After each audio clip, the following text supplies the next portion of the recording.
Good evening and welcome once again to the 7th season of the JAF. This is me, Palace for the 6th, and it has been a long 1 month since I've came over and commented once again. And here we are in the Interlagos circuit here in Sao Paulo. And as you can see from the circuit, it's going to be 15 corners of fun with a very, very interesting sectors 1 and 3 and a more technical sector 2 for drivers to deal with. So far, we already went through more than half the season so far in this season, so far this year. And here we are at a Brazilian Grand Prix already. And so far, I believe this is going to be a very technical yet popular circuit that our drivers have voted. So in case you've just joined in and this is your first stream that you're tuning in this season, drivers, our driver pool would have to vote for every single race. Right, which will be through a voting system through the Discord right after the previous race. So right after race 7, which was held in Baku, well, a very different circuit layout, of course. That was the street circuit. We'll now head on to Interlagos here in Brazil with a total of 12 votes, winning over the other two circuits, which is consisting of Abu Dhabi as well as the Bahrain International Circuit. So very popular vote here for the Brazilian Grand Prix. And of course, this circuit was where we've witnessed a lot of interesting action take place in the real life Formula One Championship Series. And if you're not really in there, let us bring you back to 17 years ago in 2008, whereby Felipe Massa lost his potential first driver's title, losing out to Lewis Hamilton, of course, which is, of course, the very, very infamous, well, is that Glock incident back in 2008. And then if you go 4 years later, you have you remember Sebastian Vettel crashing out in the first corner, but then making up all the way back into the top six right after that. So a very good recovery drive from Sebastian Vettel and salvaging his driver's title that year. And right now, if you do recall, 2021 as well, was it? Remember that year? We do have Max Verstappen, sorry, Lewis Hamilton again. Remember the sprint plus the sprint plus actual race. He started right at the back of the grid in P20, and overall making more than 19 overtakes to finish in first place. Remember the sprint plus race format that year. So lots of action happening that year. And of course, we do know that qualifying is not a hit in Interlagos. We have many, many opportunities to get past other drivers, regardless whether it's true the pit strategy or was it going to be true on-track overtakes as well. So plenty of opportunities for these drivers here. We have a total of 18 of them joining today, 16 full-time drivers, as well as 2 from the reserve pool here. So we're going to have a full qualifying format this evening for the 8th round of the JAF. So it's going to be pretty interesting. Now, notably, from the reserve pool, we do have Kurozuha replacing Jovex from the Alpine team, and Maple Leaf once again, this time appearing from the Aston Martin team, replacing Yassizi. So we do have lots of drivers, lots of teams with a 2-player game so far this evening. The only teams not having 2 drivers would be the AlphaTauri team. Only Takaramatsu would be carrying the whole team so far, as well as I see it's the McLaren team. Yeah, the McLaren team of Panadan. So Panadan, obviously one of the championship protagonists, will have to carry a whole team on his own this evening. So speaking of the Drivers' Championship, let's have a look at the current table so far. What do we have on the Drivers' Championships? As it stands, we do have Panadan still leading Skipper, albeit by only 5 points so far, 141 versus 136.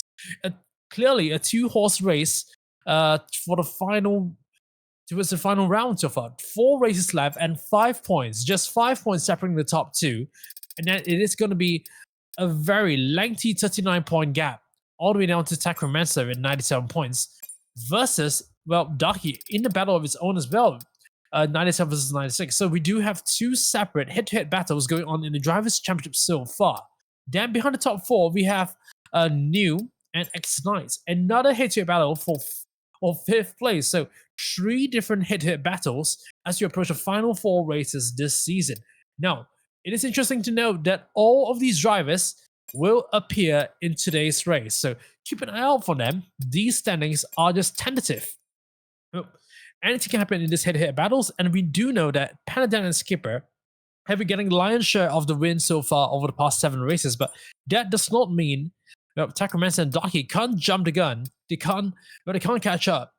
As long as Panadan and Skipper make a mistake somewhere, which could be a fatal end to their championship opportunities. So anything happened so far. 4 more races to go. And despite a 39-point gap, I believe it's going to be very, very easy to close up should the top 2 make a mistake. But so far, 3 different head-to-head battles at the top few. And then we still have a huge pool of drivers battling out for the 7th place.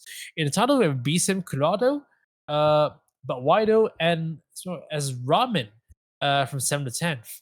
We don't see Wayne today, unfortunately. We do know that he has been a frequent disruptor to the order of things at the front, but unfortunately, I don't think we'll be seeing him this evening. But I think the bigger interest so far, the bigger interest now would be towards the constructor standings. Now, the constructors standings, 9 points still separating the top two in the constructors. We do have the McLaren versus Williams team. Obviously, both teams belong to the two title protagonists, Panaden as well as Skipper. This time it's still Panaden and McLaren leading both the drivers and constructors title. Of course, McLaren with 193 points, Williams with 184, and then a long gap back to the Mercedes at 109, engaged on a battle of their own with AlphaTauri as well at 105. So once again, in the constructors title, we do have two different head-to-head battles for first place and third place. Then down again, Ferrari, Red Bull at 97 versus 86. So 3 different head-to-head battles happening in terms of both the drivers and constructors championship. Now, don't discount the bottom few in the constructors though. It's so competitive here. Now, the battle for 7, a 4-way fight to prevent the no one wants to be last because, here in the JAF, we do have a prize pool which is awarded to the top 9 teams. And of course, we do know that there are only 10 teams in the 2023 season based on this F1 23 game. So that means all but one team will be eligible for the prize pool here. So as it stands, only the Haas team will not be eligible for the prize pool. And of course, the Haas team already scoring 36 points. They are just 20 points behind the Alfa Romeo team, which is in 7th place. So, of course, we do know, given the dynamic nature and the competitive nature of the JF, anything can happen, and those 20 points to Alfa Romeo can be overturned at any point. And of course, we do have a sandwich in between them as well, but the likes of Alpine and Aston Martin.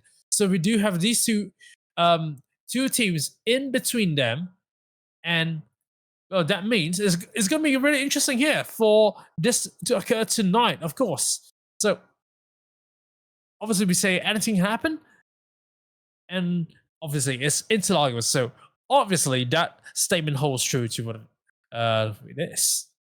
So, meanwhile, looking back at the lobby, drivers getting invited into the lobby so far by our current management member.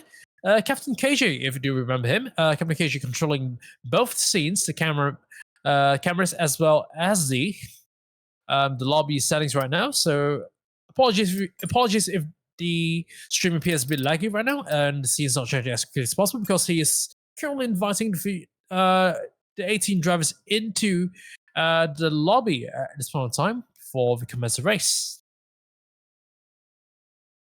So, qualifying scheduled to begin anytime right now. Drivers just completing the drivers briefing at this point of time. Back in the brief file, another management member, I believe it's former driver as well, Max32, conducting drivers briefing once again.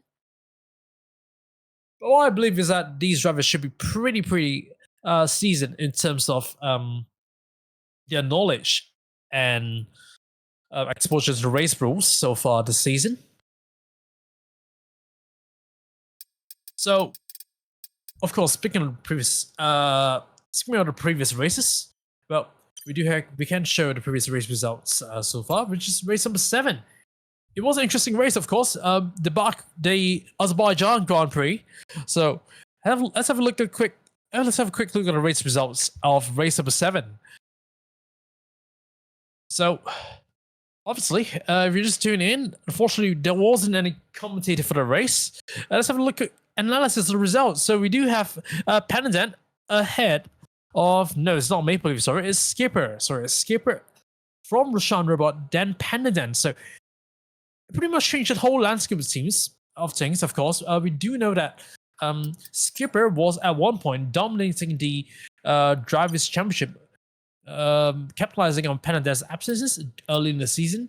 And this time around, well, that win in a very interesting a Monaco Grand Prix, the Monaco Grand Prix, not the Baku Grand Prix. I keep mistaking the two.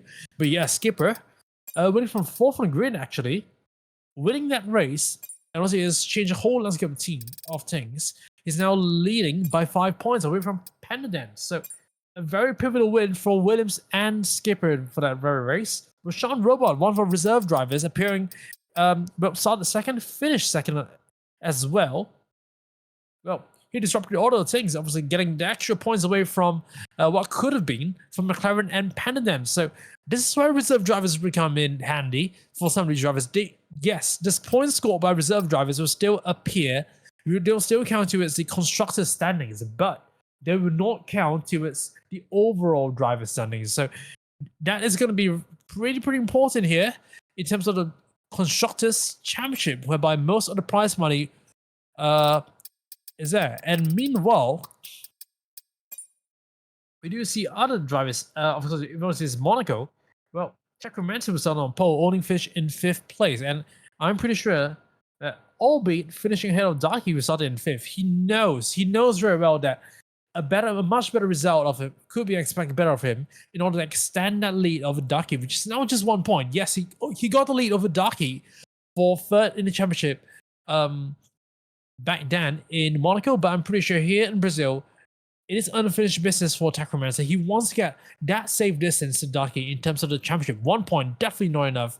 But Daki, once again, appearing in tonight's race, and Daki would definitely be sure to start closing in on Takraman. It's a great hit in battle racing we're going to see today. And qualifying, well, obviously we claim it's not that important in terms of Interlagos, but still is. You definitely want that peace of mind of starting in front of your main title rivals this evening. So qualifying, some drivers really looking forward to it, and some really trying to maybe just start from the back and plan out a different strategy to outsmart their rivals ahead of him. So we already have 16 drivers already inside the lobby. Qualifying should begin any moment from now. A few more invites to be sent out. Once again, we have both the Alpine drivers in there, Mercedes as well. Let me just continually be updated. McLaren as well, coming in. Both McLarens. Oh no, sorry, Shining Storm. Shining Storm is coming in. Sorry. My apologies for earlier. So yes, Paddington will have a teammate this evening as well as Williams. So the McLaren versus Williams battle still continues this evening. Shining Storm, after a very difficult start to the season, we'll be looking forward to making some amends this evening here in Interlagos. Of course, Shining Storm currently, well, I think he's gained some points as well. He's currently seated in 14th place, albeit just 3 points, but okay, I mean, it's still a contribution, right? Points to be scored. And, well, let's look at more drivers down the order. Yes, we have Ryan today. Ryan appears there by Ryan. Obviously not eligible for the prize pool after missing too many races, but he'll be making experience here this evening. Ryan currently seated in 17th place in the standings. Haven't scored a single point so far throughout the season. We're looking forward to score his first points this evening, race number 8. And we do know Ryan, no stranger to the Brazilian Grand Prix, having raced in previous JAF seasons, having scored some good points in the past seasons here as well. So a very comfortable venue for Ryan in the Alfa Romeo here as well. He has a teammate New, currently seated in the top 7 to assist him here. So great day for Alfa Romeo to try to back some points as well. As for the Haas, I think they are going to face a little bit of difficulties here. By the name of X Knights. Yes, he's seated in 6th place, but I don't see his teammate inside the lobby as of yet. So Haas currently not slated to score any points. Any prize money in the constructors table so far. They are going to face a little bit of a tall order finish ahead of rivals here, but they do know Alfa Romeo they are having 2-player mode. For Haas right now, it's going to be a 1-player mode. Aston Martin in 9th place has a very, very strong contender in the name of Maple Leaf to score some good points. Now, Maple Leaf, of course, scoring in the top 4 in the past race in Monaco. And this time around, I'm pretty sure Maple Leaf is going to score some good points as well. So, all to play for here. Haas, they must be careful not to get too daunted by the fact they're not going to get a points here. Now, if you're Haas, you're probably thinking about Alpine in 8th place, 11 points away. And so far, I do not see any of the Alpine drivers coming so far into the lobby. So it could be a more optimistic viewpoint over X-Sites trying to score points for a team. And are we going to see any Alpine drivers appear this evening? So far, what I can say is we have a reserve driver, Kurozuha. So far we haven't seen him yet in the lobby. He's not been added to the lobby. Hedris. Well, I also don't see Hedris inside. So as it stands, both Alpine drivers supposedly, we should be expecting them in the lobby. We should be expecting to see them in the lobby anytime from now, but we're not seeing them. Well, not good news as far as the order of things aren't expected to go. We can't get our qualifying session started without them in the lobby. We have a maximum waiting time, but don't worry, viewers. But unfortunately, there's a delay now due to drivers not being able to join the lobby at this moment in time. But if you're X-Knights in the Haas, you'll be thinking that it is good news for me because I have less competitors. The team that I'm trying to race with is not inside the lobby, so it's good news for them. But obviously, in terms of trying to get a race started, it's not good news for everybody. As it stands, we want to have early night, and so far it's already 7 minutes past 9, and unfortunately we're still waiting for things to be ironed out.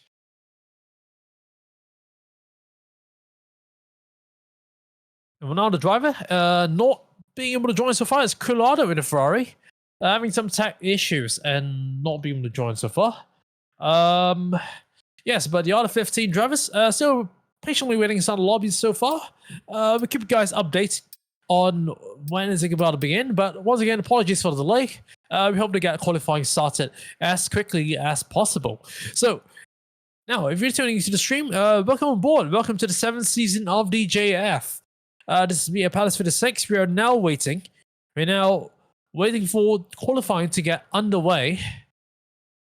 And including its race, we have 4 more rounds to the end of the season. Our season finale, which is race number 11. And in case you want to know the date of our season finale, tune in right now. The season finale will be held in early April. In fact, the 5th of April. Already, is it going to be the same time? No, the point is going to be the same time as almost 5th of April, 9 p.m. And we do know that that race weekend in the real life Formula 1 calendar will be in Suzuka. It's the same date as qualifying for the Suzuka Grand Prix. And thankfully, for most of us based in Singapore, we're going to base at the same time zone. So there's only a 1 hour time difference between Singapore and Japan. It's not things like you see the F1 75 event whereby it's held at 4 a.m. Singapore time. It's not going to be something like the Las Vegas Grand Prix. I mean, yes, it's held at night, so very, very odd hours for that.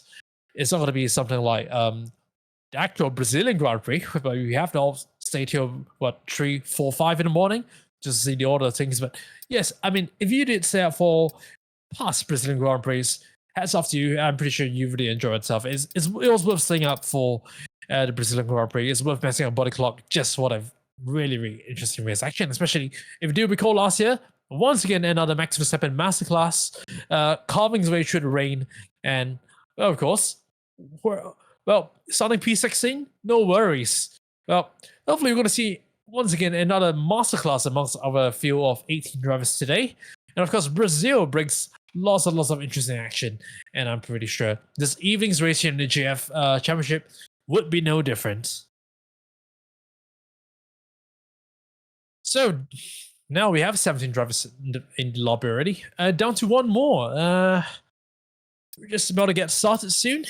I'm pretty sure the drivers can't wait to get started as well. Really hoping for the final driver to join us as quickly as possible to minimize the delay to the order of things.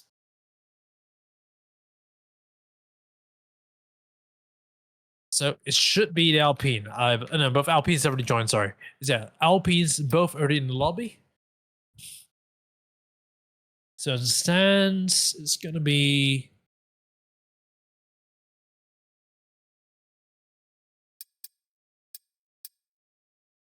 I'm sorry, it's not Red Bull as well. We only have 1 full-time Red Bull driver joining left in the field. It's going to be Haas as well. No, Rory is not coming in. We will only have 1 Haas driver this evening.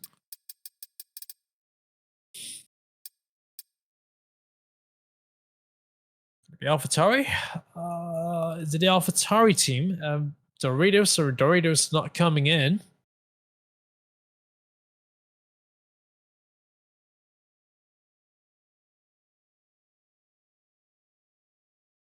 So, oh,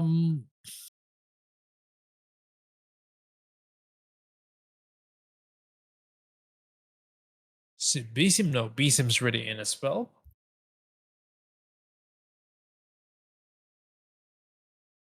This looks pretty even right now. Both Ferraris, is it the one Ferraris, I think?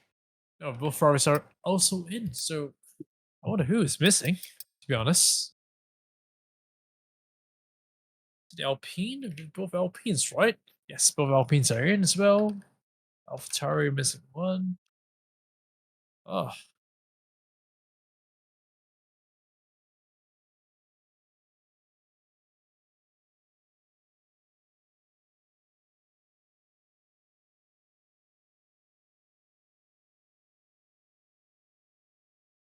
it's interesting to see. I don't know who's the missing driver. Um, well, too many to think of it. But clearly, numbers still show at 17, still missing by one driver. So we're approaching the cutoff time here. 2 more minutes to start qualifying. We were hoping the final 8-team driver to come in quick as possible. Hopefully, he can iron out his issues. So the management team has really contacted the missing driver. Hopefully, he can get his issues sorted out.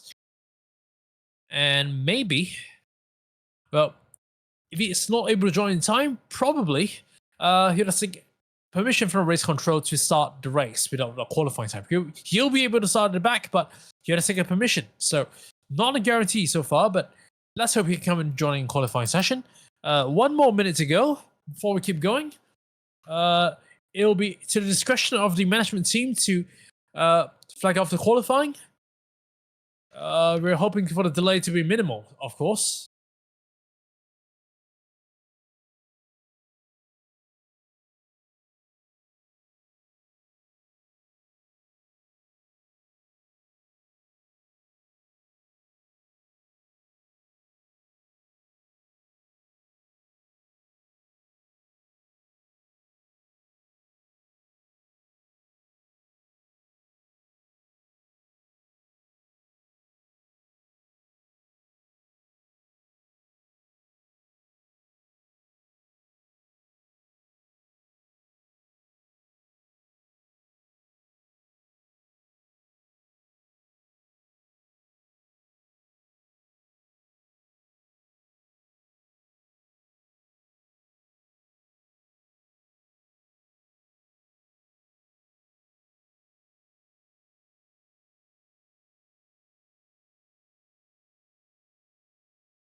So it is going to be, well, they decided to not wait anymore and we're going here.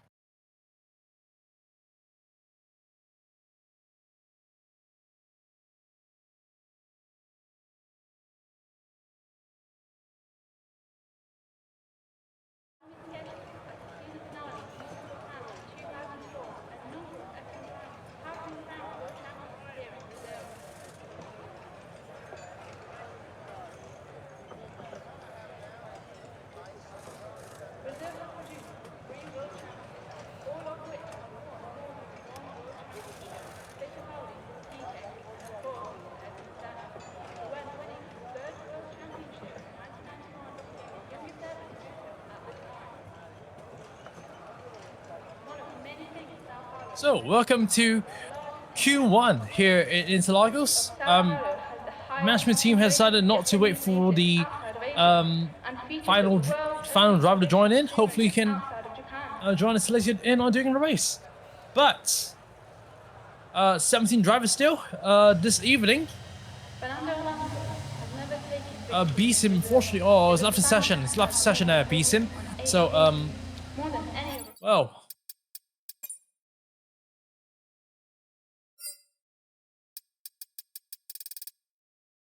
Hopefully he can get his lap done. But so far, we have our first few drivers coming out of the pits already. And first one out is a Red Bull, clearly. And obviously, that's Ramen. Trying to take advantage of an empty track. Let's look at Ramen. The circuit here at Sao Paulo is something of a throwback circuit. Built in the 1940s, it's been updated just enough every year to meet the requirements of the FIA's balance track's essential character. So, we have Ramen on the Red Bull. Following closely behind him is Maple Leaf in Aston Martin. Just, I don't know whether he's trying to race him or trying to get ahead of him or something, but no, I think it's just getting impatient there, trying to push Ramen on. He knows that, well, he wants a whole track ahead of him to his advantage, but still. Yes, Maple Leaf's got in front of him. We're going to see a whole full-fledged race already, even despite it only being qualifying. We see Maple Leaf trying to, well, around the outside there. And now Ramen is forced to slow down. Well, Maple Leaf will be our first setter of a flying lap here. So let's have a look at Maple Leaf. Just go on board with Maple Leaf to see what his time is going to be. It'll be Maple Leaf. Then it will be Ramen. Then we have the AlphaTauri of Takaramansa, the first three to start the laps here. So Maple Leaf now hustling down the start-finish straight, down to turn 1, 2, and 3. Now, it's a very difficult call to get right. We've seen many drivers over the past seasons invalidating the lap times over that set of corners. Was Maple Leaf's first sector? Maple Leaf does the 17.3 in the first sector. Ryan, I don't know what happened. Oh, he's got a tangle. There is a tangle across that area. We do have, I have no idea what's happened there, but that appears to be an incident. Ryan into the wall, and along with another driver, which is Tango right there. Takaramansa getting distracted, and he's invalidated his lap time. Incident there across turn 4. We didn't see what happened there, but we saw 2 cars go out of turn 4, and disaster there for Ryan.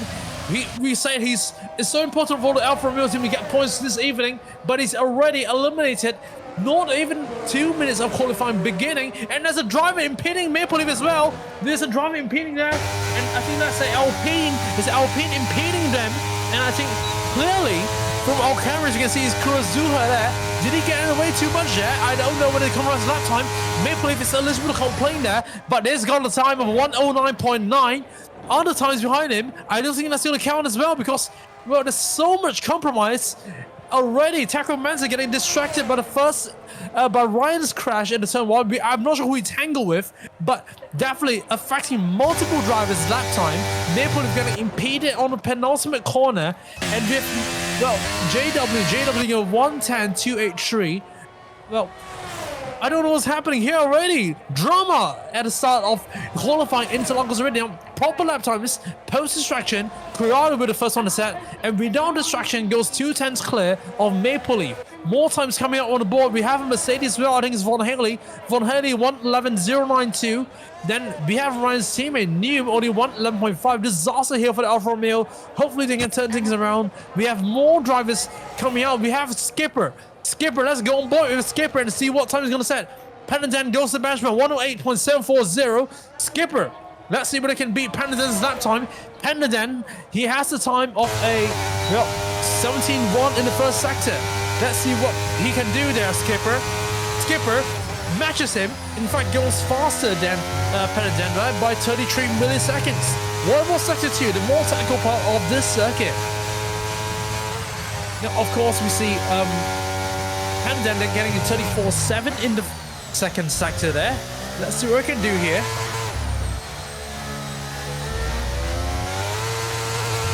Rolling his car nicely indeed.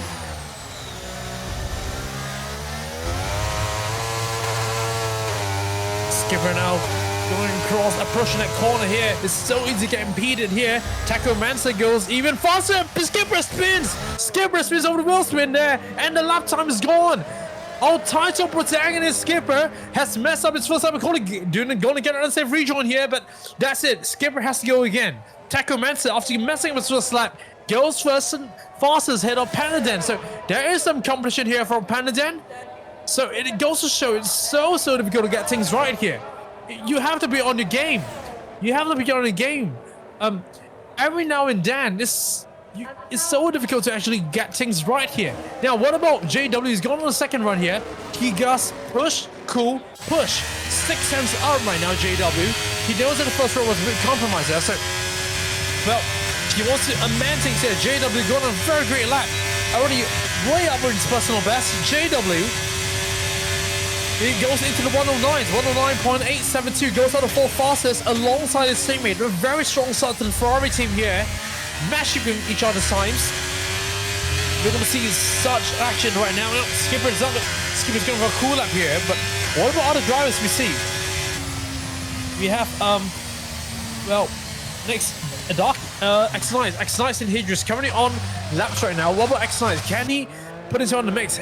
X9 is on the medium compound tires. We do see a few drivers starting on the mediums here. Corrado also on the medium compound tires. What about X9? Maple Leaf happy with his lap time of 109. He's calling a break. X9 goes up to 7th place, but still 1 second behind 6th place Maple. So there is quite a little bit of a distinction right there, we're saying. And what about we have Darky on the Mercedes. Remember, bailing off Tachomancer, and he can't allow Tachomancer to get too far up the road. Tachomancer currently starting on pole. Darky in the Mercedes. Let's see what can Darky do. Can he match up to Tachomancer's time? Can he better it? Darky does a 1 minute 8.931, a purple last sector. Very handsome indeed. This 3rd place for Darky. And Skipper is all in his ballpark now. Skipper alongside his teammate Butwido and Skipper pretty much, and Butwido's got a purple middle sector there. Oh, look at Butwido. So it is not going to be the #1 driver selling a purple sector. It's the #2 driver here. Strong game for you from the Williams team. Butwido now across the finish line here. Does a 1 minute 9.389. Fantastic stuff from Williams team. That's going to put McLaren on a huge pressure here. A Shining Storm is also on the lap time. And Skipper going even faster there in the first sector. A 17.38 for Skipper there. What about Shining Storm? This #2 driver of the McLaren team. It's all to play for here. Inside the constructor's title, Shining Storm goes P11, 111.89. And Skipper has lost time in the second sector as he goes here. #1 driver there for the Williams team here. Skipper can't make it on pole. He goes to 4th, 109.017.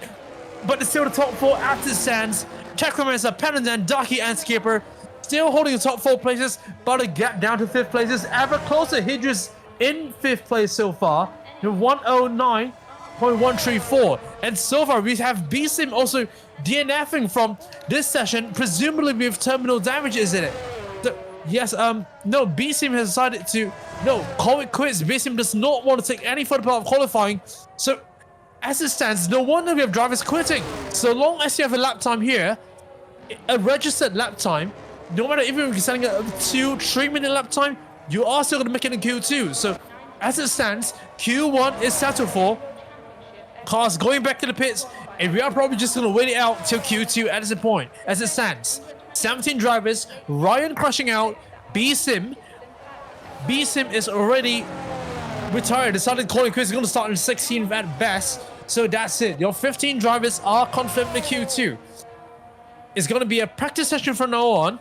And hopefully, to keep yourself occupied for the remaining 8 minutes, we're going to see some drivers probably put on the intermediate tires just burn out some tires. Going to form a little show for us.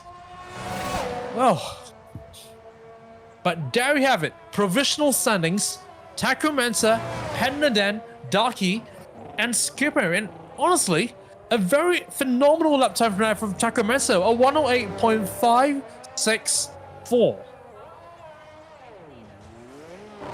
And that's almost 2 tenths clear of Panaden. We normally don't say that. We normally don't see drivers going 2 tenths ahead of such a strong driver. Our title winner so far. Currently, well, 2 tenths behind Takamansa on such a short circuit. So I wonder what's happening here. I mean, this circuit, I wouldn't say Takamansa is putting on a setup full on speed because we know that it's so easy to lose time in sector 2. But so it's going to be a mixture of quick and slow corners here. We really do have to analyze Takamansa's lap time. That's so phenomenal there. Now, 17.058, 34.660, as well as a 16.846. Pandadan, 17.136, 34.7, and a 16.888. So all the time so far, but I think Takamansa's lost in the first sector. Sorry, Pandadan's lost in the first sector. I'm not sure if he was being held up by the early incidents or something, or was the track evolution. But, well, Takamansa just... Well, don't forget, Takamansa, he must have really expanded his size after his first run because that was Takamansa's second run where he set the fastest lap on. So, remember, Takamansa is setting a 1:10 on the first run after getting distracted by the incidents. And there you have it. Takamansa really a contender here for pole position here. Our Season 5 champion really on it today. And we still have some drivers going out on runs. Let's have to go on board Kurozuha in the Alpine team. The only driver out on track so far.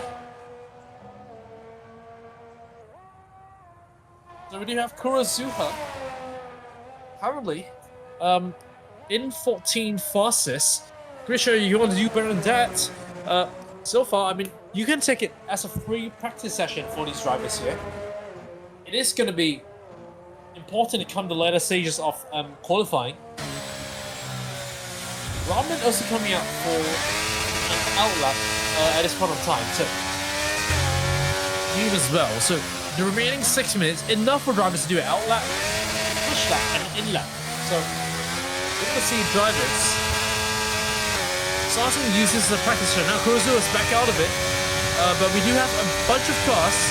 Something Robin. I'm not sure what the program will be like. Let's put our focus onto Robin here in the Red Bull for first set. I can't believe I'm saying it's our first set of practice runs. Well, new, we'll see practice runs here in the qualifying session. It is like a test session. It is like the start of season, no preseason tests. We're going to see drivers start to, well, try out a second, try out new things. Just be creative. Just don't pressure car. Ramen actually is 1/10 slower compared to his previous attempt. What's going on the lap? I have no idea, but let's have a look at the lap again. What's Ramen trying to do here? Yes, he's deploying the battery from his car right now. He's actually going personal best. He's pushing there, Ramen. Oh, lost it. It's invalidated. Wasted for him. What about the drive behind him? The drive behind is new. Precarious. 15 fastest goes white there. He goes white new. I mean, the game, yes, the game didn't capture it, but he knows that he's ran white. That wouldn't have counted anyway. He knows that our stream would probably capture his jet. Ramen's gone wide as well. Ramen's gone onto the gravel. Ramen's making ramen in the grass right there. He's gone out. Oh, he's... Well, don't push yourself too hard. You know it's too... it's not worth it crashing your car. It's just a practice run. About Von Haley on the... Von Haley's also on push lap. Von Haley's on personal best sector 1. Track starting to evolve very nicely indeed. Von Haley actually gaining a lot of time in the second sector. Still 9/10 behind Maple Leaf. So we have a huge bunch of midfielders, upper midfielder, all the way down from Skipper in 4th, all the way down to Maple Leaf. Then you have a proper midfield from Von Haley to New. Is he going to cross the margins? Yes. Still in the midfield there. Improves the time, not his position for Von Haley. 110.613 for Von Haley.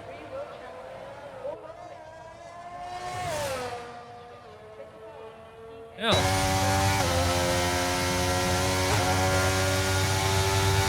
See any more drivers? Noob still on another lap. A few minutes ago. Trying to bend down those tires. Don't see any drivers. Don't see any drivers going to pit at this point in time with 3 minutes remaining. So probably just fueled up so far. Just trying to familiarize themselves with the circuit. Just start selling lap times and just hoping they can become more comfortable here in Q2. So, well, for those drivers who have already retired, well, they won't get any practice, but they're probably comfortable enough. They know they can make the Q3 easily. So these drivers really trying to make use and try to cause a disruption amongst the front runners here, including New, who's on a purple sector 2. Very great sector 2 from New. I'm pretty sure this will put it up the order. How far the order? It's, well, up to 11th place actually. Pretty decent. Great improvement there from New. And puts them just 2 tenths behind Maple Leaf. Very good lap from the Alfa Romeo team.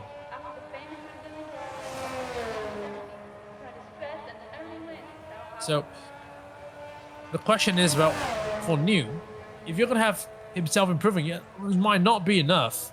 You need to factor in drivers in front of him, constantly improving alongside the track evolution there. So he knows he needs to improve way more than that in order to try and make it on Q3. JW, another one in the Ferrari, also doing his practice runs and done a personal best sector 2. JW. Oh, let's see how well can do it. Actually going to the 109s, he's improving. He improves ahead of his teammate on the 8th place. But don't forget, Corrado is setting some of the medium tires. He will have one extra set of soft compound tires come Q2.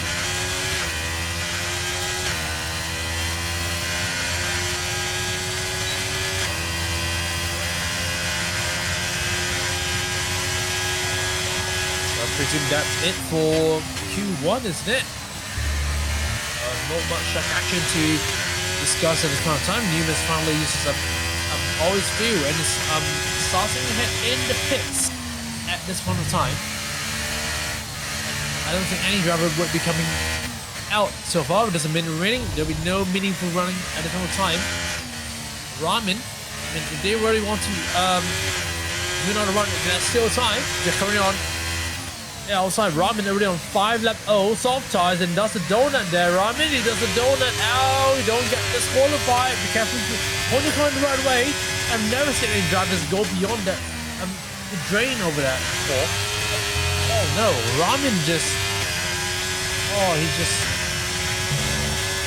all over the place, and now he has 30 seconds to get to the line. What does JW do? JW still setting laps alongside Ramen. Probably at this point, I think they're testing out what's the degradation level of soft compound tires. It might become useful during the race later if they need to set the fastest lap to get an extra point. This could be crucial here. So if they are still selling personal bests at this stage, don't forget Ramen's on 5 and 0 soft tires and JW on those tires as well. So they are still selling personal bests.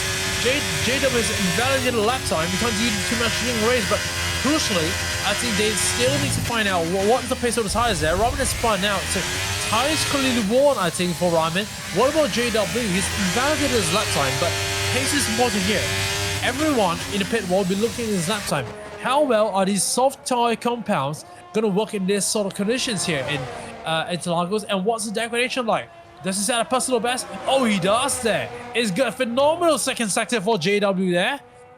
With that fuel burning down, actually using all of his ERS, and he's still half a second faster than his sprint disseminator. He's going to put him in the top 6 if it works. And the lap time he's going to set is actually a 1:09.189. Oh, great lap from JW there, which is going to put him up in the 6th place. Very close to skipper time actually. And now I believe the idea of having a last-minute run to bomb on those soft tires at the end of the race and score a point for the fastest lap, it could be in. That crucial 1 point for teams. It could be a strategy here, and JW has just proven it. Wow, what does this prove for the race later? It could be a game of strategies here, but JW, with everyone all eyes on him here, I believe the drivers will be discussing which driver will be doing it, especially those in the bottom echelons of the top 10. This could be an interesting race here in terms of the strategy. Once again, to give a brief recap of things, it is still the top 4 as it stands. Top 4 of Q1 is the top 4 of the championship, albeit with Takuma Mensa with a very healthy lead in the front. But why though so far? Oh, we haven't called that up so far, but he has a 5-place grid penalty for a collision with Ryan. Oh, no wonder we have we have Ryan retiring, but the driver involved with that incident with Ryan is but Wido. So what happened there? I don't think Ryan was on a hot lap, was he? But I believe there'll be some interesting tickets which will be raised, and for the stewards to investigate here, there is now an appeal already starting to appear. But Wido, the Williams driver, has already started to raise a ticket inside the stewards room there, and this will be under investigation surely before the race, because it is now involving a grid penalty, and the stewards will have to investigate that between the qualifying and the race show. But Wido so far still making in Q2, and he'll be focusing on his qualifying performance as it stands for now. Now Q2 is commencing, and we have 15 drivers remaining. Only drivers on the Cura progress so far are B7 Aston Martin as well as Ryan in the Alfa Romeo.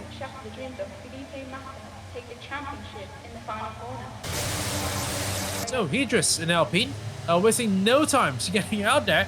More drivers. Oh, there's a very close one between Aston Martin as well. Maple Leaf just once again. No, Maple Leaf. Sorry. Who's the other Aston Martin driver? I have no idea. But sorry, it's Alpha. Sorry. My bad. I'm Takamansa. You know, well, Takamansa always trying to get the first one out, and Takamansa, yes, he's always the first one out. I know all that.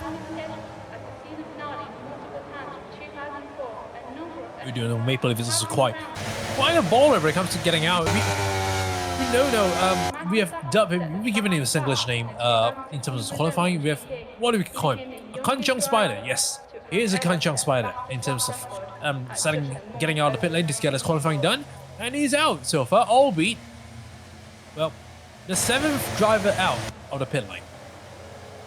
So we still have Hedris and Takamasa top 2 as it stands, but only top 2 due to, I think, the name convention to be out so far. So they'll be the first 2 to set the qualifying laps. And there we go, Hedris and Takamasa, lap by Takro across the line, and Takro will be the first driver to start the lap. Here we go with Takamasa to start our lap, start our second qualifying session. What's interesting though is to see Shining Sword. Shining Sword is currently on medium compound tire, which really validated his outlap. So it could spell trouble here for Shining Sword. He's starting that lap on medium compound tires here. So keep an eye on Shining Sword to see what he's trying to take here. I don't reckon that could be a very good idea for anyone to start doing that, but we shall see.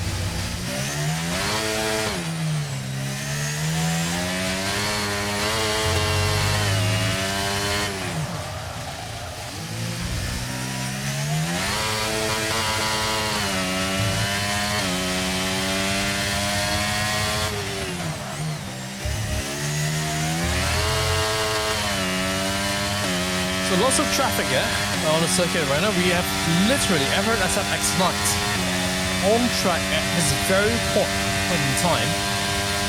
All drivers except Shining Som on the soft compound tires. First driver to set a lap is Takro Mensa, who does a 1 minute 8.238. That's a quarter of a second faster than his previous attempt here.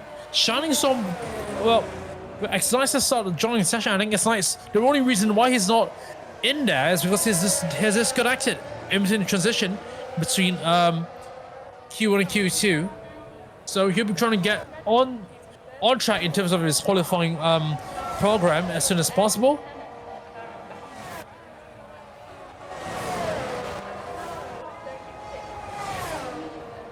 And meanwhile, we see Shining Storm with a very good lap time, actually improving from his previous attempt there. 110.893 for Shining Storm. So, well, I wasn't expecting that from the medium compound tires, but that's a great lap there. Darky goes second fastest, 108.976. Skipper with 108.7. Now we go with Pendadan. Oh, purple sector 1. Fantastic lap from Pendadan there. Great lap for sector from Pendadan, but there's lots of traffic ahead of him there. All eyes on Pendadan, ladies and gentlemen. I think this could be a lap time which is definitely going to challenge Chacomancer here. Lots more traffic there, including his teammate Shining Storm over there.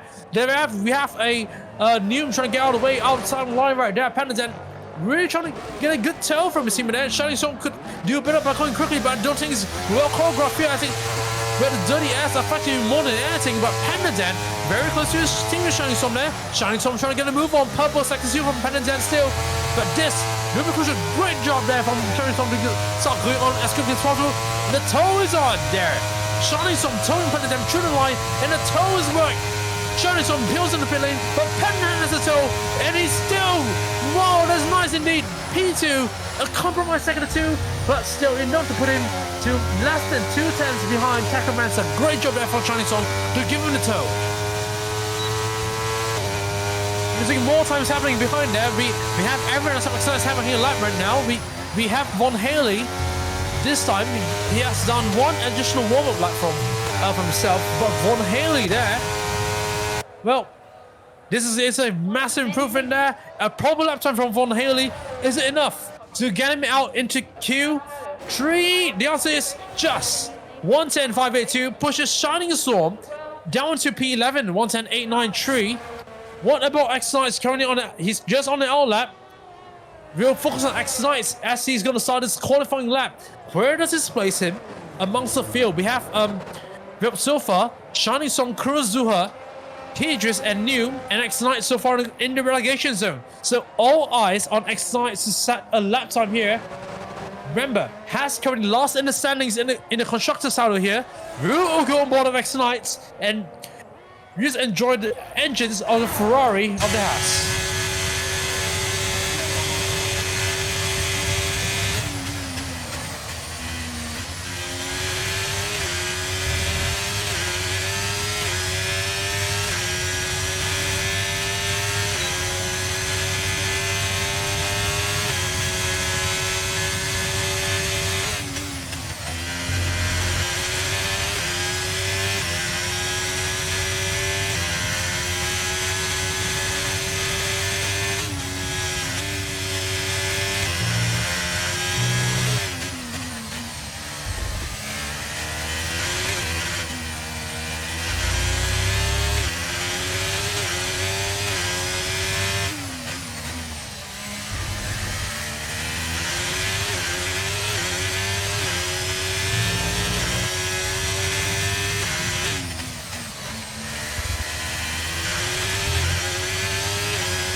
Great lap there from X Knights. Went up to P9. And in Crucial will have to get in Q3 this race. You know, they have a deficit in terms of the Constructors Champion makeup. It's going to be a one-play win for X Knights. And that's going to put up into a safe spot in 9th place. So far, everyone has set a proper lap time there between 108 to 111. Kurozuha, but Hedris is the only driver you have to set it. And now Hedris is about to set that time. And this is a proper indicative lap time from Hedris. And where does this put him? Hedris now curling across the start finish straight across the line goes Hedris, and he goes up into P4. 108.879, and he's disrupted the flow of the top 4 there in the championship. We know Hedris is a little of a dark horse here, and Hedris, oh, nice job there to get him the top 4. And now Alpine team, we're really proud of that. But that also leaves his teammate Kurozuha bottom of the stands there, and at 7 tenths behind Shining Storm in the McLaren there. And we got to commend Shining Storm there. Despite having the earlier times there, and there's so much traffic in the earlier runs, Shining Storm on the medium compound tires, very close to the Q3 cutoff there. Well, 1.2 seconds, but he's within the mix here, Shining Storm. I would expect Shining Storm there to change out and go onto the soft compound tires and see, and I'm pretty sure everyone will want to see what is the difference in pace between the soft and mediums here. Now, we're seeing Curado barely set lap as he has improved. He's alongside his teammate still, but now Curado improves a P5, and now the player is at 108s here. Curado's on the next one, so great job by Curado here. And Darky is actually down to 6th position. Not a very good level from Darky. We don't see him enjoying as much track evolution as compared to the others. And Von Haley now, I'm pretty sure Von Haley is trying to reset all those things. We don't have a lot of traffic here, and I think these drivers would be really trying to use the benefit of empty track to themselves to see how much they can improve. And so far, we're seeing lots of improvements here. Von Haley not improving his first sector, actually 2 tenths down already. So a very compromised run and invalidated his lap time there, Von Haley.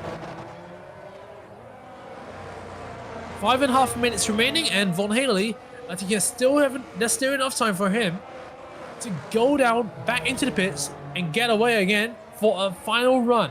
So time is running out for him, but he still has hope. So next driver to start the quality lap is Maple Leaf, and we're going to see our final set of qualifying runs coming from him. We have Technomaster and Skipper. Happier lap times and not going to go anymore, but Maple Leaf currently in 9th place. I don't think he'll be feeling that secure right now with his lap, albeit the bottom few having a huge margin to make up. But anything can happen here. It is JAF, so I'm pretty sure that any driver from Maple Leaf onwards would really try to get out again, improve their runs. So first sector from Maple Leaf is the improvement, personal best from Maple Leaf, 17.073. New is right behind him, trying to improve as well, I believe. New is in 12th fastest. Maple Leaf, let's see what he can do. With 4.5 minutes remaining. New is 17.2 for the first sector.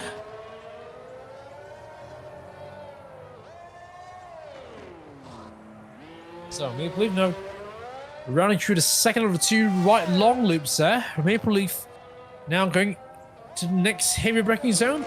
Oh, there's a great improvement there. Track really evolving to his benefit here, and this lap should see him safely into Q3. What's lap time going to be there for Maple Leaf? It is going to be 1 minute. It is going to be a 1 minute 9.1. It goes up to 8th fastest, and that's what we want to see here. What about New? New, he's stuck behind the Ferrari a little bit. And New's little, I know he's got compromise. He's going to back out. He's going to push again. So he gets to live another day there for New.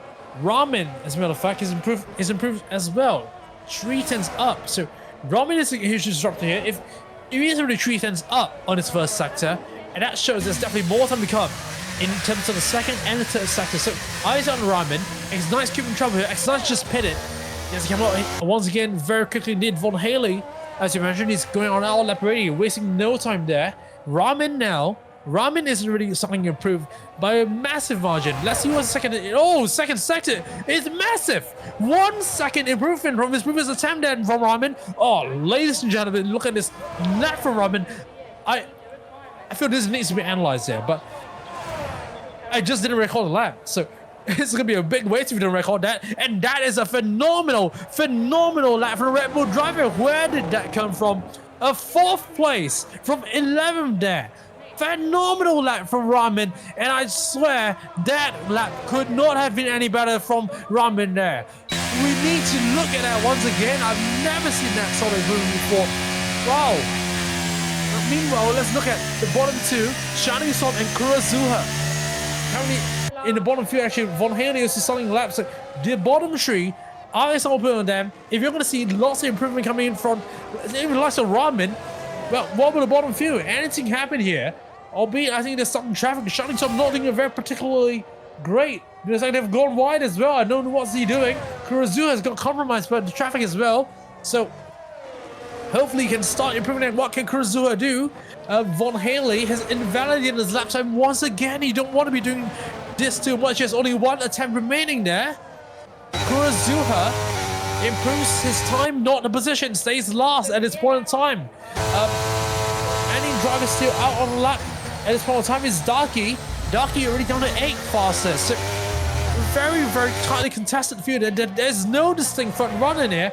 Everyone apparently was sandbagging Q1, and now they've all let loose. They've really all let loose right now. Shining Storm has invalidated his lap time once again on the soft tires. Actually, he's in the worst position compared to Von Haley because, well, Shining Storm has to go around again. Von Haley hasn't. Eyes open on Von Haley now. Shining Storm is ahead, so keep an eye out on the relegation zone. It's really getting tighter out here. Von Haley now not a personal best. In Sector 1, he's used up all the energy in his ERS, and that's the reason why he can't improve, and that's going to be just huge shame for the Mercedes here. But surely you want to try to get as close to the top 10 as possible. Maple Leaf has retired there. I'm not sure we got a little bit too confident, but the 109.185 may not be safe. All 5 drivers in the bottom, all 4 to 5 drivers are now on the track on flying laps, and Maple Leaf signed the 109.185. Yes, it is 4 tenths. We did talk about the gap between the upper and lower midfield, but this time I think it is really blurred here. The lines are really blurred. Von Haley improving massively the more technical sector 2, and I think this could put him up a little bit up the order for the sake of his comfort there. 12, 11, 10 seconds remaining in Q2, but this should be it. The time is it? No, he doesn't improve. He says 13, and he's relegated. He's relegated from the session. Kurozu has invalidated it. Kurozu will stay last there. Shining Storm. What about him? Shining Storm and Noom, the next two to cross the line.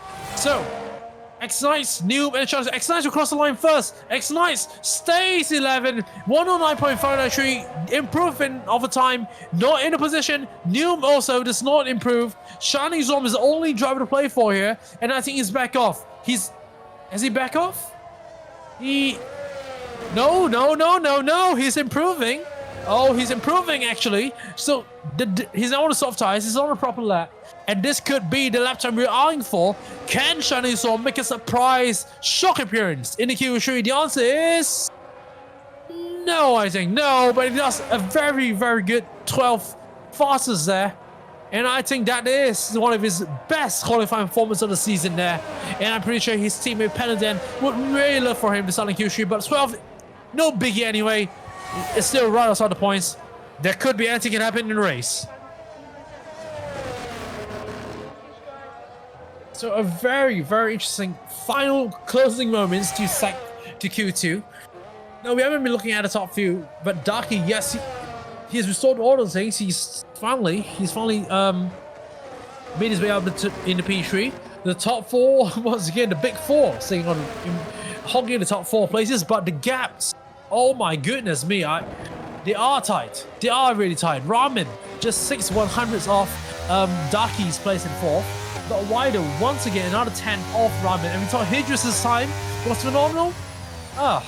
We do have a bigger sandwich than we thought, and the closing pack is ever closer than we thought here. In fact, the gap between the Skipper and Ramen is way closer compared to the gap between Tachomaster and Pendadan here. So the gap in the top 4 thought they initially had, not that comfortable anymore. But a great phenomenal performance there from Ramen, as well as the 2 Ferraris. We have both Ferraris inside the top 10.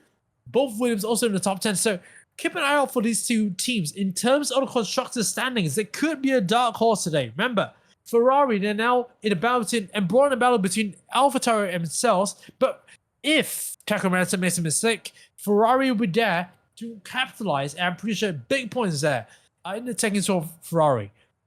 Darky in the Mercedes and AlphaTauri's Tachomaster both in 1-player mode. We have 2 Ferraris inside the top 10, and I'm pretty sure with 2-player mode, it is going to be crucial in terms of the strategy and Interlagos. Can they make it work in the race later? But for now, we're on eye out the order of things. Can we see any Ferrari starting ahead of Darky and or Tachomaster? The power of the 2 Ferraris will be a big question mark that we're going to see here. Now, Q3 is about to get underway. We're going to see 10 drivers start off Q3. The circuit's former name, Interlagos, translates from Portuguese to between lanes. The circuit's given name due to 2 lakes each side of the area that were originally used for drinking water and hydroelectric power.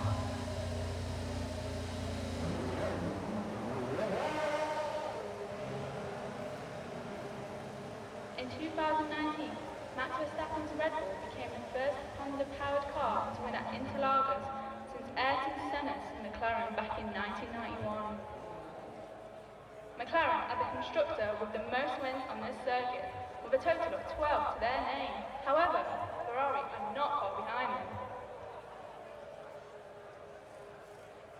Both Pierre Gasly and Carlos Sainz So right now, Q3 is about to get underway. We have 10 drivers, 10 drivers, obviously remaining here, and actually those 10 drivers, they have finished in a very, very close formation in view of Q2.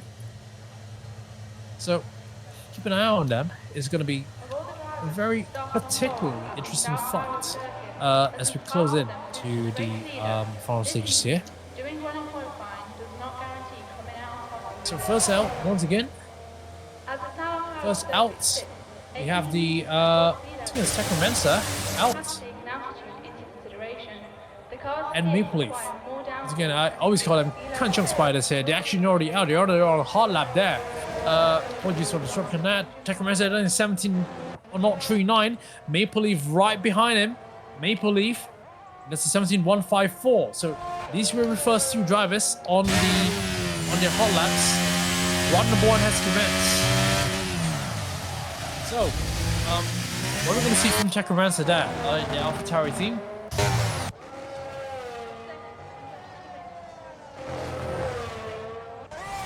Sacramento round that corner.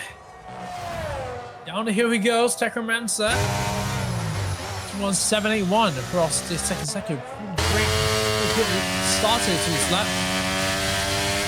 He's already about 4 tenths behind him. In terms of the lap pace, Sacramento now hurtling his way across the line, and the lap time is in 108.550. Not the best we've seen so far, but I reckon he might be on used tires for that.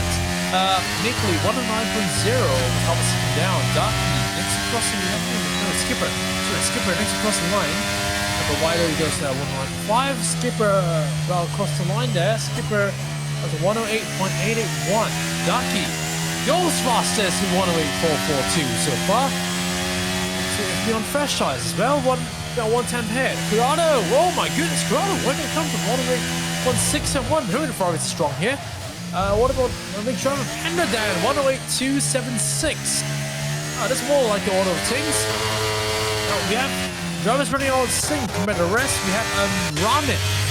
I think he's on another one lap, but now JW and Hedris, they are on proper push laps. Let's have a look at Hedris. He has a very great first sector, 17.141. JW also matching his time there. So Hedris and JW are the drivers to watch for. They're really matching leaders in terms of their first sector already. So JW and Hedris now on to play for in terms of the more technical sector 2, but there's lots of traffic ahead of JW now. Traffic paradise, caught by Yuki Tsunoda there. He can't use the entire sector there, the entire left corner there. So that's really compromises the more technical part of the sector. It's not going to be helpful in the lap time. And JW has already got distracted by the traffic and has crashed out. He's already lost the car there. Well, all that dirty air has culminated in him running wide, and there's a yellow flag in sector 2. JW has he's gone tractor pushing right there. As he just going out 5th fastest, about half a second behind Panadan. JW will try to go again. So we shall see how will the lap time of JW. Where he's on used tires now. Let's have a look at the time now for JW. He's gonna pit. He's gonna box. He's gonna let that time stay. He would not want to risk the lap time on those worn tires. So JW is going back in the pit lane. And are we going to see any more lap times?